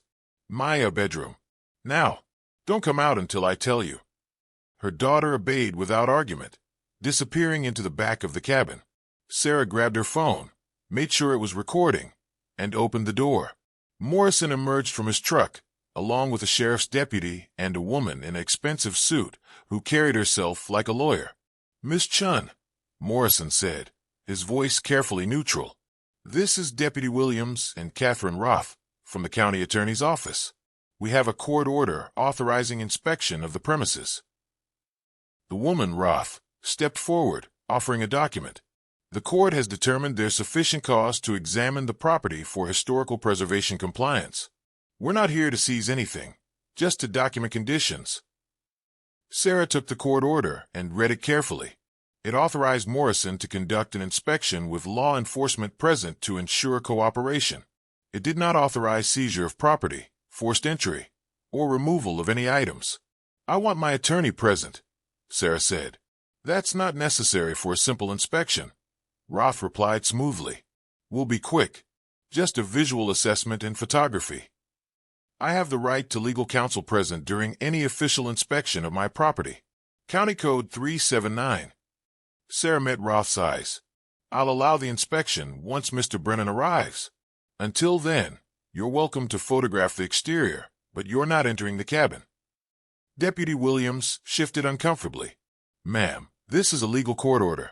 You can't refuse to comply. I'm not refusing. I'm exercising my right to have counsel present. The court order doesn't supersede that right. Unless you're planning to arrest me. She kept her tone polite, reasonable. The 3 officials exchanged glances. Morrison looked frustrated. Roth looked calculating. Williams just looked like he wanted to be anywhere else. How long will your attorney take to arrive? Roth asked. He's in Cascade Falls. Probably an hour. We'll wait 30 minutes. If he's not here by then, we're proceeding with or without him. Sarah called Brennan immediately. explaining the situation while the official stood on her porch, making notes and taking photographs of the cabin's exterior. "I'm leaving right now," Brennan said. "Stall them. Don't let them inside until I'm there. And Sarah, don't be alone with any of them. If they try to separate you, refuse." Sarah went back to the door. "He's on his way. He'll be here in 45 minutes. "We said 30 minutes, Morrison countered. "Then I guess you'll have to decide if you want to do this properly, or if you want to violate my rights and give my attorney grounds to challenge the entire inspection." Sarah kept her voice level. "Your choice." They waited. Sarah stood in the doorway, phone still recording, watching the three officials prowl around the cabin's perimeter like predators circling prey. Morrison examined the shuttered windows. Roth made notes on a legal pad. Williams kept glancing at Sarah with an expression that might have been sympathy. After 20 minutes, another vehicle arrived. Robert Wade emerged, dressed casually this time, with the relaxed confidence of someone who knew he'd won. "Miss Chen," he called out cheerfully. "I thought I might find Mr. Morrison here. I'm happy to provide expert assessment of any artifacts, free of charge." "You're not entering my property," Sarah said flatly. "I'm here as a consultant to the county, to ensure proper preservation protocols." "You're here as Marcus Hartley's representative trying to circumvent my refusal to sell. You have no official capacity." Wade's smile didn't waver. "Actually, I've been retained by the county as a preservation consultant. Ms. Roth can confirm." Roth nodded. "Mr. Wade has expertise in historical artifacts. The county has asked him to provide assessment as part of our preservation review." Sarah felt her stomach tighten. This was coordination. Hartley had used his connections to embed Wade into the official inspection process, giving him legal cover to access the collection. "That's a conflict of interest," she said. "Wade works for Hartley, who has a financial interest in acquiring my property's contents. He can't provide objective assessment." "That's a matter for the courts to determine," Roth replied. "Right now, we have a legal order to inspect, and Mr. Wade is part of our team. Then you'll wait for my attorney to arrive to document this obvious conflict." They stood in stalemate, Sarah in the doorway, the four officials in the clearing. Maya remained hidden in the bedroom. The mountain watched silently. Finally, after what felt like hours, but was probably only 35 minutes, Brennan's sedan appeared on the road. Sarah felt relief flood through her as he parked and emerged quickly, briefcase in hand. "Howard Brennan, attorney for Ms. Chen," he said crisply. "I see we have quite a delegation here. Deputy Williams, Ms. Roth, Mr. Morrison." He paused, looking at Wade. "And Mr. Wade. How interesting. The county retained me as a preservation consultant," Wade said. "How convenient. And when did this retention occur?" "Yesterday, after Ms. Chen refused to sell to your employer, Marcus Hartley. After Mr. Morrison's initial inspection attempt was rebuffed. Quite a coincidence." Brennan turned to Roth. "I'll be filing a motion to dismiss this entire proceeding on the basis of conflict of interest and abuse of process. But in the meantime, let's proceed with the inspection so we can all document exactly what Mr. Wade reports to his actual employer." Roth's expression tightened, but she nodded. "Agreed. Let's begin." Sarah stepped aside, allowing the group to enter. Brennan stayed close to her side, his phone openly recording. Maya emerged from the bedroom, wide-eyed but silent, and Brennan gestured for her to stay near him. Morrison walked through the main room with professional detachment, taking photographs, making notes about temperature and humidity. Williams stood by the door, looking uncomfortable with the whole situation. Roth observed everything, her legal pad filling with notations. But Wade was focused entirely on finding the workshop. "Interesting layout," he said, running his hands along the eastern wall. "Very spacious for a cabin of this era. Almost as if there's more space than the exterior suggests." Sarah said nothing, watching as he examined the wall, looking for seams or irregularities. "Miss Chen," Wade said smoothly, "I understand there may be a separate workshop area. For the sake of thorough assessment, we should examine all spaces." "Show me where the court order authorizes search of concealed spaces," Brennan said immediately. Roth consulted the document. The order authorizes inspection of the premises to assess preservation conditions of historical artifacts. If there are artifacts in a separate area, we have authority to examine them. The order says nothing about forced entry or mandatory disclosure of security features. If Ms. Chen chooses not to reveal the location of any secure storage, that's her prerogative. Wade's mask of professionalism slipped slightly. We know there's a workshop. The historical records mention it specifically. Preventing access could be construed as destruction of evidence. Evidence of what? Brennan countered. No crime has been alleged. This is a preservation inspection, not a criminal investigation. Unless you're prepared to charge Ms. Chen with something, she's under no obligation to show you anything beyond what's in plain view. Sarah made a decision. If she kept the workshop hidden, they'd come back with a more specific warrant, possibly with authorization to force entry. But if she showed them on her terms, with Brennan documenting everything, it became harder for them to claim she was hiding damage or destruction. "I'll show you the workshop," she said quietly. "But no one touches anything, and every action you take is being recorded." She walked to the eastern wall and pressed the carved character. The panel swung open, revealing the workshop entrance. Wade's eyes lit up with naked greed, his professional demeanor finally cracking. He moved forward immediately, but Brennan blocked him. "Ms. Chen leads. You follow, and you touch nothing without her explicit permission." They filed into the workshop, and Sarah watched their reactions. Morrison's professional detachment gave way to genuine awe. Williams forgot he was supposed to be law enforcement and just stared. Roth's legal notepad went forgotten as she took in the scope of the collection. But Wade was cataloging, his eyes moving from device to device, mentally calculating values. This wasn't assessment. This was inventory. "Extraordinary," Morrison breathed. I had no idea. The historical significance alone. And the preservation?" Brennan asked pointedly. "Is there any evidence of damage, neglect, or improper storage?" Morrison moved through the space carefully, examining conditions. "No. Everything appears to be remarkably well preserved. The environmental conditions are actually quite stable. Low humidity, minimal temperature fluctuation. The ceiling of the cabin seems to have protected everything. So no preservation emergency that would justify county intervention?" "No. If anything, Ms. Chen has maintained excellent conditions." Wade was at the celestial calculator now, reaching toward it with trembling hands. "Don't touch that," Sarah said sharply. "I need to examine it to assess. You need to document its condition visually. That's what this inspection authorizes. Touch it, and I file assault charges for destruction of property." Wade's hand hovered inches from the calculator. Brennan moved closer, his phone camera focused on Wade's face. "I'm sure Mr. Hartley would be very interested to hear that his consultant damaged a potentially priceless artifact during an inspection," Brennan said softly. "Career-ending mistake, that." Wade withdrew his hand, fury barely contained beneath his surface. "This inspection is clearly inadequate.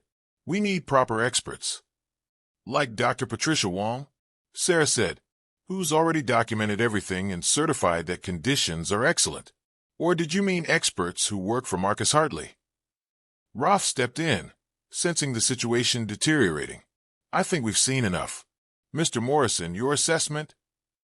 Morrison looked almost apologetic. "The artifacts appear to be in excellent condition. The owner has taken appropriate preservation measures. I see no basis for county intervention at this time." "This is ridiculous," Wade snapped. "You can't just accept her word that." "I'm accepting the evidence of my own eyes," Morrison interrupted, "and the documentation provided by Dr. Wong, who is a recognized expert in Asian American historical artifacts.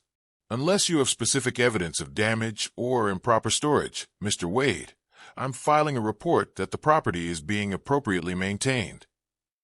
Wade looked at Roth, clearly expecting her to override Morrison's assessment, but Roth was already closing her notepad, her expression carefully neutral. "The county's concern has been addressed," she said. "We appreciate Ms. Chen's cooperation." They filed out of the workshop, Morrison taking a few final photographs for his report.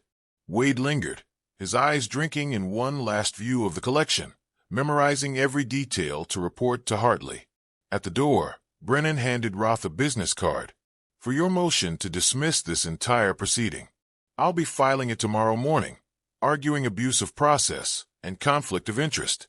I'm confident a judge will find it very interesting that Mr. Hartley used county resources to gain access after Ms. Chen explicitly refused to sell to him. Roth took the card without comment. The convoy of vehicles left, Wade's sedan peeling out with barely contained anger.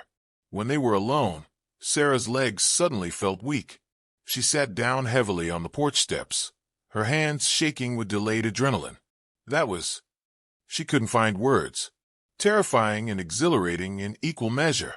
Brennan finished. But you handled it perfectly. You stayed calm, asserted your rights, and never gave them an inch they weren't legally entitled to. They'll come back, won't they? Probably. But each time they fail, their case gets weaker. Morrison's report will state that preservation is adequate. That undercuts any future attempt to claim emergency intervention, and my motion will force Hartley's conflict of interest into the public record. Maya emerged from the cabin, looking small and shaken. Are they going to take great-great-great-grandpa's stuff? Sarah pulled her daughter close. No, baby. They're not going to take anything. I promise. Can you promise that? Maya asked. Really?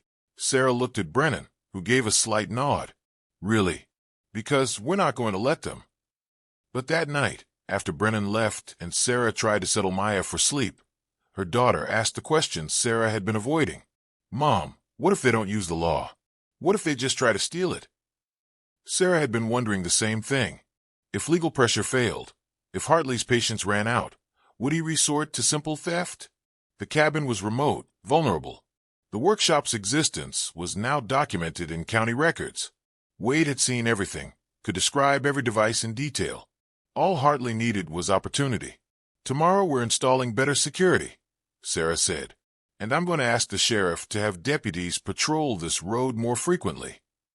But what if that's not enough? Then we fight harder, whatever it takes. Maya was quiet for a moment. Then, Mom, I'm scared. Me too, baby. Me too.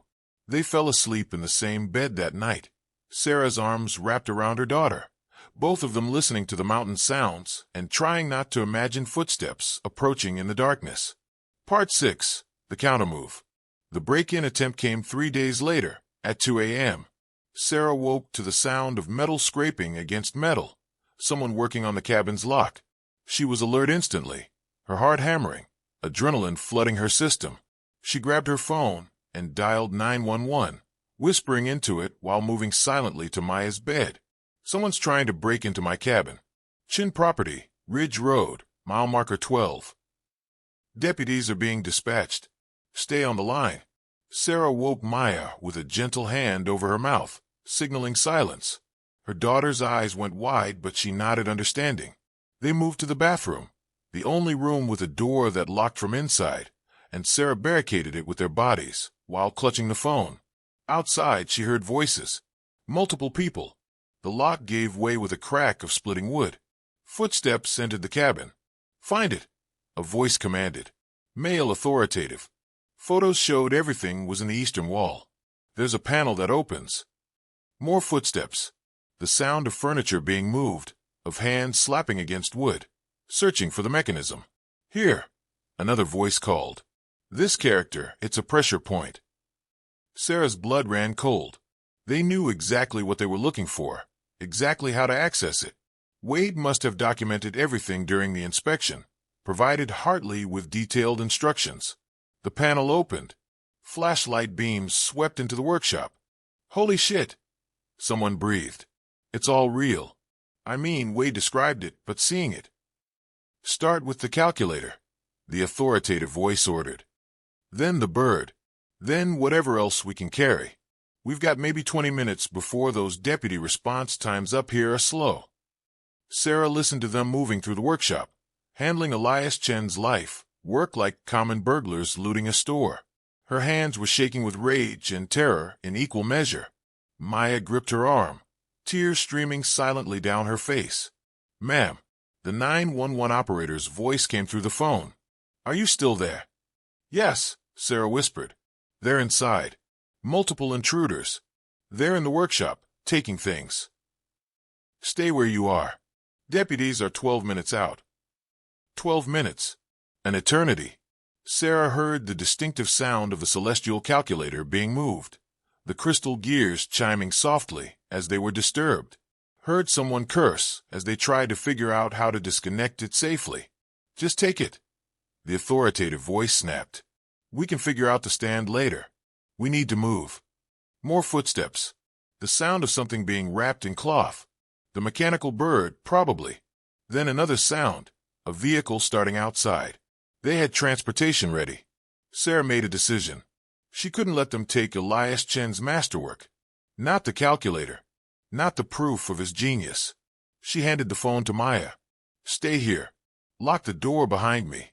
Don't open it until police arrive. Mom, no. But Sarah was already moving, unlocking the bathroom door and slipping out before Maya could stop her. The main cabin was dark except for flashlight beams moving in the workshop. Sarah could see 3 figures, all masked, all moving with purpose. The calculator sat on the floor, partially wrapped. She grabbed the closest heavy object, an iron poker from beside the fireplace, and moved toward the workshop entrance. Stop!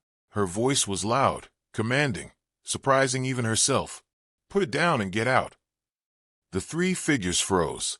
Then the authoritative one, taller than the others, broader in the shoulders, turned slowly. Ms. Chen, I'd hoped you'd stay asleep. This doesn't have to get ugly. Too late. You're stealing from my property. You're thieves. We're preservationists. The masked man's voice was calm, almost reasonable. This collection is too important to leave in the hands of someone who doesn't appreciate its value. I appreciate it fine. That's why I'm protecting it instead of selling it to your boss. The man took a step toward her. Sarah raised the poker. Don't, she warned. I've called the police. They're on their way. Leave now and maybe you can get away before they arrive. We'll be gone in 5 minutes. But the calculator comes with us. It's too valuable to leave here. It belonged to my great-great-grandfather. He built it. He sealed it away specifically to keep people like you from taking it. He built it 140 years ago. He's dead. You think ownership means anything against historical significance? Against the fact that scholars could learn from this device if it was properly studied? Sarah felt her grip on the poker tighten. You're not scholars. You're thieves working for a collector. Don't dress it up as preservation. The man moved fast, faster than she expected. He closed the distance between them and grabbed for the poker. Sarah swung hard, catching him on the shoulder. He grunted in pain, but didn't release his grip, wrenching the poker from her hands. Enough, he snarled. The reasonable tone was gone, replaced by pure anger. We're taking what we came for. You can't stop us. Sarah backed up, looking for another weapon, another way to fight.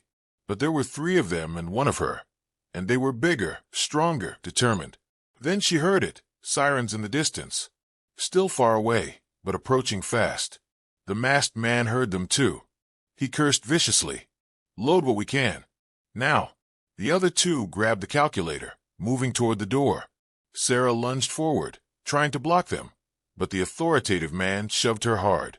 She stumbled, fell, her head cracking against the floor. Pain exploded through her skull. Her vision went dark at the edges.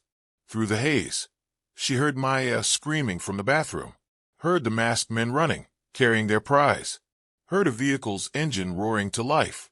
Sarah tried to stand, but the world tilted sickeningly. She managed to crawl to the doorway, got outside in time to see taillights disappearing down the mountain road.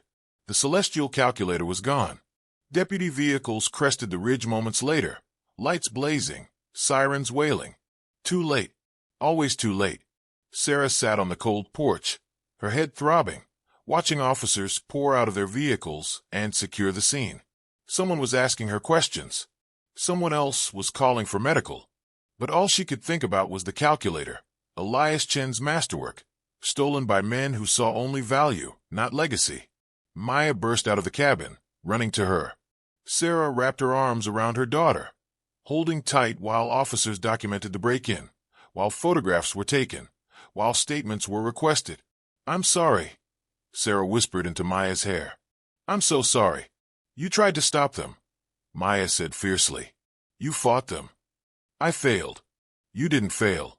You protected the rest of it. You protected us." A paramedic checked Sarah's head, confirmed she had a concussion, but didn't need immediate hospitalization. A detective arrived and took her statement, documenting everything about the break-in, the theft, the masked men. By dawn, the cabin was a crime scene. Yellow tape across the entrance, officers still processing evidence. Brennan arrived as the sun came up, his expression grave. "I just heard. Are you all right?" "They took the calculator," Sarah said numbly. "Elias Chen's masterwork. The most valuable piece in the collection. Gone. We'll get it back," Brennan said with certainty. This was armed robbery. Federal crime given the artifact's value. The FBI will get involved. "You think Hartley was behind this?" "I'd stake my career on it. And I'm going to make sure he pays for it." Detective Martinez, a woman in her 40s with sharp eyes and a no-nonsense manner, joined them. "Miss Chen, we found fresh tire tracks. Looks like they had a van waiting. We're checking traffic cameras on the roads down from the mountain, but this area is pretty remote. They might have gotten away clean." "They knew exactly what they wanted," Sarah said. "They went straight for the calculator. Knew how to access the workshop. They had specific instructions." "Robert Wade was here 3 days ago for that inspection," Brennan pointed out. "He documented everything. He could have provided detailed floor plans, descriptions, even photographs." Martinez made a note. "We'll want to talk to him. And to Marcus Hartley. If they're connected to this." "They are," Sarah said. "I know they are. But knowing and proving were different things. The masked men had left no fingerprints, no identification. The vehicle had no plates visible in the tracks. Without solid evidence connecting Hartley to the theft, he could claim ignorance, play the horrified collector shocked that someone would resort to crime." Sarah sat on the porch steps as morning light filled the clearing, her head pounding, her daughter pressed against her side, and felt the weight of defeat settling over her. They'd stolen Elias Chen's legacy. They'd proven that no matter how hard she fought, people with money and power could still take what they wanted. Her phone buzzed. A text from an unknown number. "I'm very sorry to hear about the break-in at your property. Terrible that some people resort to violence when they can't get what they want legitimately. If you'd like to discuss security measures for the remaining collection, I have resources available. M. Hartley." Sarah read it twice, fury replacing despair. He was taunting her, pretending sympathy while threatening the rest of the collection, offering help while making it clear he could arrange another theft anytime he wanted. She showed the message to Brennan and Martinez. "That's not quite an admission," Martinez said, "but it's close. He's implying he has resources to protect or threaten. That's leverage we can use." "How?" Sarah asked. "He's too careful to say anything direct." "Because men like Hartley always get arrogant. They think they're untouchable. But nobody's untouchable. We just need to find the crack in his armor." Dr. Wong arrived an hour later, her face pale when she saw the police presence. "Howard called me. I came as soon as I could. Sarah, I'm so sorry." "The calculator's gone," Sarah said flatly. "Everything else is still here, but the masterpiece. We'll find it. I promise you we'll find it." Dr. Wong's voice was steel. "I'm calling every museum, every auction house, every private collector I know. If that piece shows up anywhere in the market, we'll know about it." "What if Hartley doesn't sell it? What if he just keeps it private?" "Then he's an idiot. The calculator's value is in its historical significance, which requires authentication and public recognition. A private collection does him no good. He'll try to sell it, probably to an overseas buyer to avoid scrutiny. But that takes time. We have a window." Detective Martinez was making calls, coordinating with other agencies. Federal agents were being notified given the artifact's value, conservatively estimated at $5 million, possibly much more. But recovery could take months, years even. And in the meantime, Elias Chen's masterwork was in the hands of criminals. Sarah felt tears burn behind her eyes. She'd promised to protect the collection. She'd sworn to honor her great-great-grandfather's legacy, and she'd failed at the first real test. "Stop," Maya said fiercely, reading her mother's expression. "You didn't fail. They broke in with masks and tools. They were professionals. You couldn't have stopped them." "I should have." "Should have what? Fought 3 grown men? Gotten yourself killed?" Maya's voice cracked. "You protected me. You protected the rest of the collection. You called police. You did everything right. They're the criminals, not you." Sarah pulled her daughter close, feeling the truth in those words even if her heart didn't believe them yet. Brennan sat beside them. "Maya's right. This isn't on you. This is on Hartley and whoever he hired, and we're going to make sure they answer for it." "How?" "They're too careful. Too connected." "Because I'm not careful and I'm connected too." Brennan pulled out his phone. "I'm calling in every favor I have. Every contact in law enforcement. Every judge I know. Every journalist who might want this story. Marcus Hartley is about to discover that stealing from a homeless single mother who's trying to preserve her family's legacy is very, very bad publicity." He stood and walked a distance away, phone to his ear, voice low and urgent. Dr. Wong sat on Sarah's other side. "For what it's worth, you still have an extraordinary collection. The automata, the music box, the blueprints. Any museum would be thrilled to display them. This isn't over." "The calculator was the centerpiece," Sarah said. "Without it, the collection feels incomplete. Then we make it complete again. We find it, recover it, and bring it home." Dr. Wong's expression was fierce. "I've spent my career studying artifacts that were stolen, destroyed, or lost during the exclusion era. Chinese-American heritage has been systematically erased from this country's history. I'm not letting Hartley erase Elias Chen." By midday, the cabin was no longer a crime scene, but still felt violated. Sarah cleaned up the damage from the break-in, the splintered door frame, the disturbed furniture, the workshop in disarray from the thieves' search. Maya helped silently, both of them processing the trauma in the only way they knew how, by putting things back in order, by reclaiming space that had been invaded. Brennan returned in the afternoon. "I've made progress. The story is going to break in tomorrow's Seattle Times. Priceless Asian American artifact stolen in brazen break-in." I gave them the full context: your inheritance, Hartley's pressure, Wade's inspection 3 days ago, the suspicious timing. "Will that help?" "It puts Hartley on the defensive. He'll have to deny involvement publicly, which means he can't be seen anywhere near the calculator when it surfaces. That limits his options. What if he's smarter than that? What if he's already moved it out of the country?" "Then we pursue international recovery. Interpol, Cultural Property Crimes Divisions. Dr. Wong has contacts at UNESCO. We make this big enough that wherever the calculator goes, people are looking for it." Sarah wanted to believe it would work, but she'd been poor long enough to know that rich people rarely faced real consequences for their actions. Hartley would lawyer up, claim innocence, and even if they found evidence, he'd plea bargain to minimal penalties while the calculator remained lost. Her phone rang. Unknown number. She almost didn't answer, but something made her pick up. "Miss Chen." The voice was male, young, nervous. "I need to talk to you about what happened last night." Sarah's pulse quickened. "Who is this?" I was there. At the break-in. I drove the van." A pause. "I need to tell someone what we did. What he made us do." Sarah gestured frantically at Brennan and Martinez, who rushed over. She put the phone on speaker. "Who made you?" she asked carefully. "I can't say on the phone, but I can tell you where the calculator is, and I can testify about who hired us." Another pause, heavy with fear. "But I need protection. He'll kill me if he finds out I talked." Martinez stepped in. "This is Detective Martinez, County Sheriff. If you're willing to cooperate, we can offer witness protection, but we need to meet in person. Can you come to the sheriff's office?" "No. Too public. He has people everywhere. I'll meet Miss Chen somewhere private. Just her. If I see police, I disappear." "That's not going to happen," Martinez said firmly. "Miss Chen's not meeting with someone involved in a felony without law enforcement present." Then you'll never find the calculator. And you'll never prove who ordered the theft. The voice hardened slightly. Your choice. Sarah met Martinez's eyes. The detective shook her head firmly.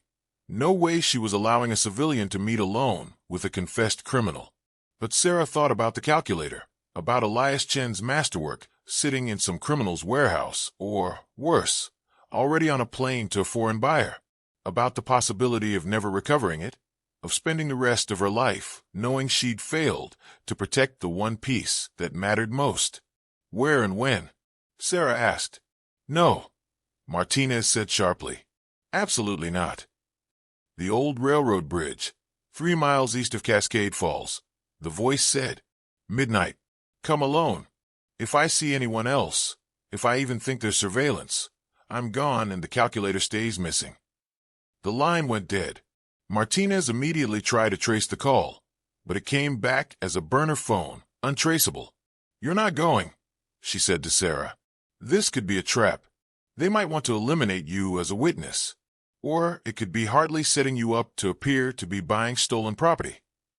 Or it could be a genuine chance to recover the calculator and get testimony against Hartley. Sarah countered. Then we'll set up surveillance. And the witness will disappear, just like he said. You heard him. He's terrified. If he sees police, he runs. Brennan was pale. Sarah, think about this. You have a daughter. You can't risk your life for an artifact, no matter how valuable. It's not just an artifact. It's proof that my great-great-grandfather mattered. It's proof that Chinese immigrants weren't just laborers. She couldn't find the words, but Maya understood. It's our family, her daughter said quietly. It's who we are. Sarah looked at the people around her, law enforcement, lawyer, curator, all trying to protect her. All probably right that this was dangerous, possibly a trap. But none of them had spent 3 years living in motels. None of them knew what it felt like to have everything you valued taken by people with more power. None of them understood that sometimes you had to take risks because the safe path led nowhere, but more of the same. I'm going, she said. But you can set up surveillance at a distance. Far enough back that he won't see you. Close enough to intervene if things go wrong. That's insane, Martinez said. Maybe, but it's my choice. They argued for another hour, but Sarah was immovable. Finally, Martinez threw up her hands in frustration. Fine, but we're doing this my way. You wear a wire. We have snipers positioned, and at the first sign of threat, we're moving in whether it spooks your witness or not. That night, Sarah stood in front of the bathroom mirror, watching a technician attach a wire to her skin beneath her shirt. Maya sat on the closed toilet lid, watching silently. You don't have to do this, the girl said finally. I know. Great-great-great-grandpa wouldn't want you to die for his calculator. I'm not going to die. You don't know that. Sarah knelt down in front of her daughter. You're right. I don't. But Maya, I need you to understand something. For 3 years, we've been pushed around. We've taken whatever people were willing to give us. We've lived by other people's rules. And I'm done with that. This is our chance to fight back, to say that we matter, that what's ours stays ours, that nobody gets to just take from us, because they're richer or more powerful. Even if it's dangerous? Especially if it's dangerous. Because if I don't fight now, when will I? When will we ever stop being pushed around? Maya thought about this, her 8-year-old mind processing the complexity. Okay, but Mom, come back. Please come back. I will. I promise. At 11:30 p.m., Sarah drove toward the old railroad bridge, police vehicles following at a distance, their lights off. She could feel the wire against her skin, a reminder that she wasn't truly alone even though she'd arrived that way. The bridge was a relic from the railroad's glory days, no longer in use, just a concrete and steel skeleton spanning a ravine. Sarah parked and got out, her breath fogging in the cold November air. The bridge was dark except for faint moonlight. She walked to the center, her footsteps echoing hollowly. For 5 minutes, nothing happened. She began to wonder if this was indeed a trap, if armed men would emerge from the shadows. Then a figure appeared at the far end of the bridge. Young, maybe early 20s, wearing a hoodie and moving with the jerky nervousness of someone terrified. He stopped 20 feet away, keeping distance between them. "You came alone," he said. "I came. Are you going to tell me where the calculator is?" "First, you need to understand what you're up against. Marcus Hartley doesn't just collect artifacts. He runs a whole network: acquisition specialists, forgers, corrupt officials. He's been doing this for 20 years, and nobody's ever stopped him because he's too connected, too careful. But you're willing to testify against him." "I'm willing to tell you what I know. Whether I testify depends on whether you can actually protect me." He pulled out a phone and showed her a photograph. The celestial calculator, sitting in what looked like a warehouse. It's in a storage facility outside Seattle. Hartley's planning to move it to a buyer in Singapore in 3 days. Once it leaves the country, you'll never see it again. "Give me the address." "Not until you promise me protection. Real protection. Not just witness protection that lasts until the trial's over. Hartley has long reach. If I testify, I'm dead within a year unless I disappear completely." "I can't promise that. I don't have that authority." "Then talk to someone who does. Because that's my price. New identity, relocation far away, enough money to start over. Otherwise, the calculator goes to Singapore and I keep my mouth shut." Sarah felt frustration building. "You participated in a felony. You don't get to dictate terms." "Wrong. I get to dictate exactly the terms I want, because without me, you have nothing. No evidence, no testimony, no calculator. Hartley walks away clean, and you never prove he was involved." He was right, and they both knew it. "I'll talk to the prosecutors," Sarah said, "but I need the storage facility address as a show of good faith." Storage Max on Highway 2, Unit 347, registered under a shell company, but Hartley controls it. The calculator is there now. He checked his phone nervously. "I need to go. You have 72 hours before it ships out. After that, it's gone." "Wait, I need your name. Some way to contact you." "You'll get both when I have my deal. 3 days, Miss Chen. Make it happen." He turned and disappeared into the darkness before Sarah could respond. She stood alone on the bridge, wind howling through the steel girders, processing what she'd just learned. 72 hours. 3 days to coordinate a recovery, to convince prosecutors to offer a deal, to get the calculator back before it vanished forever. She turned and walked back to her car, where Martinez was already approaching at a run, other officers emerging from concealment. "Did you get all that?" Sarah asked. "Every word," Martinez confirmed. "Storage Max on Highway 2, Unit 347. We can get a warrant based on the witness information. And if we raid it and the calculator's not there, if Hartley moves at the moment he hears about the warrant, then we've tipped our hand for nothing," Martinez admitted. "But we can put the facility under surveillance, track who comes and goes." "What about the witness? Can you offer him the deal he wants?" "I can recommend it to prosecutors, but I can't promise they'll agree. Full immunity, new identity, relocation, that's expensive and complicated. It's also our only shot at actually holding Hartley accountable," Brennan pointed out. He'd been listening to the wire feed from a surveillance van. The witness knows details.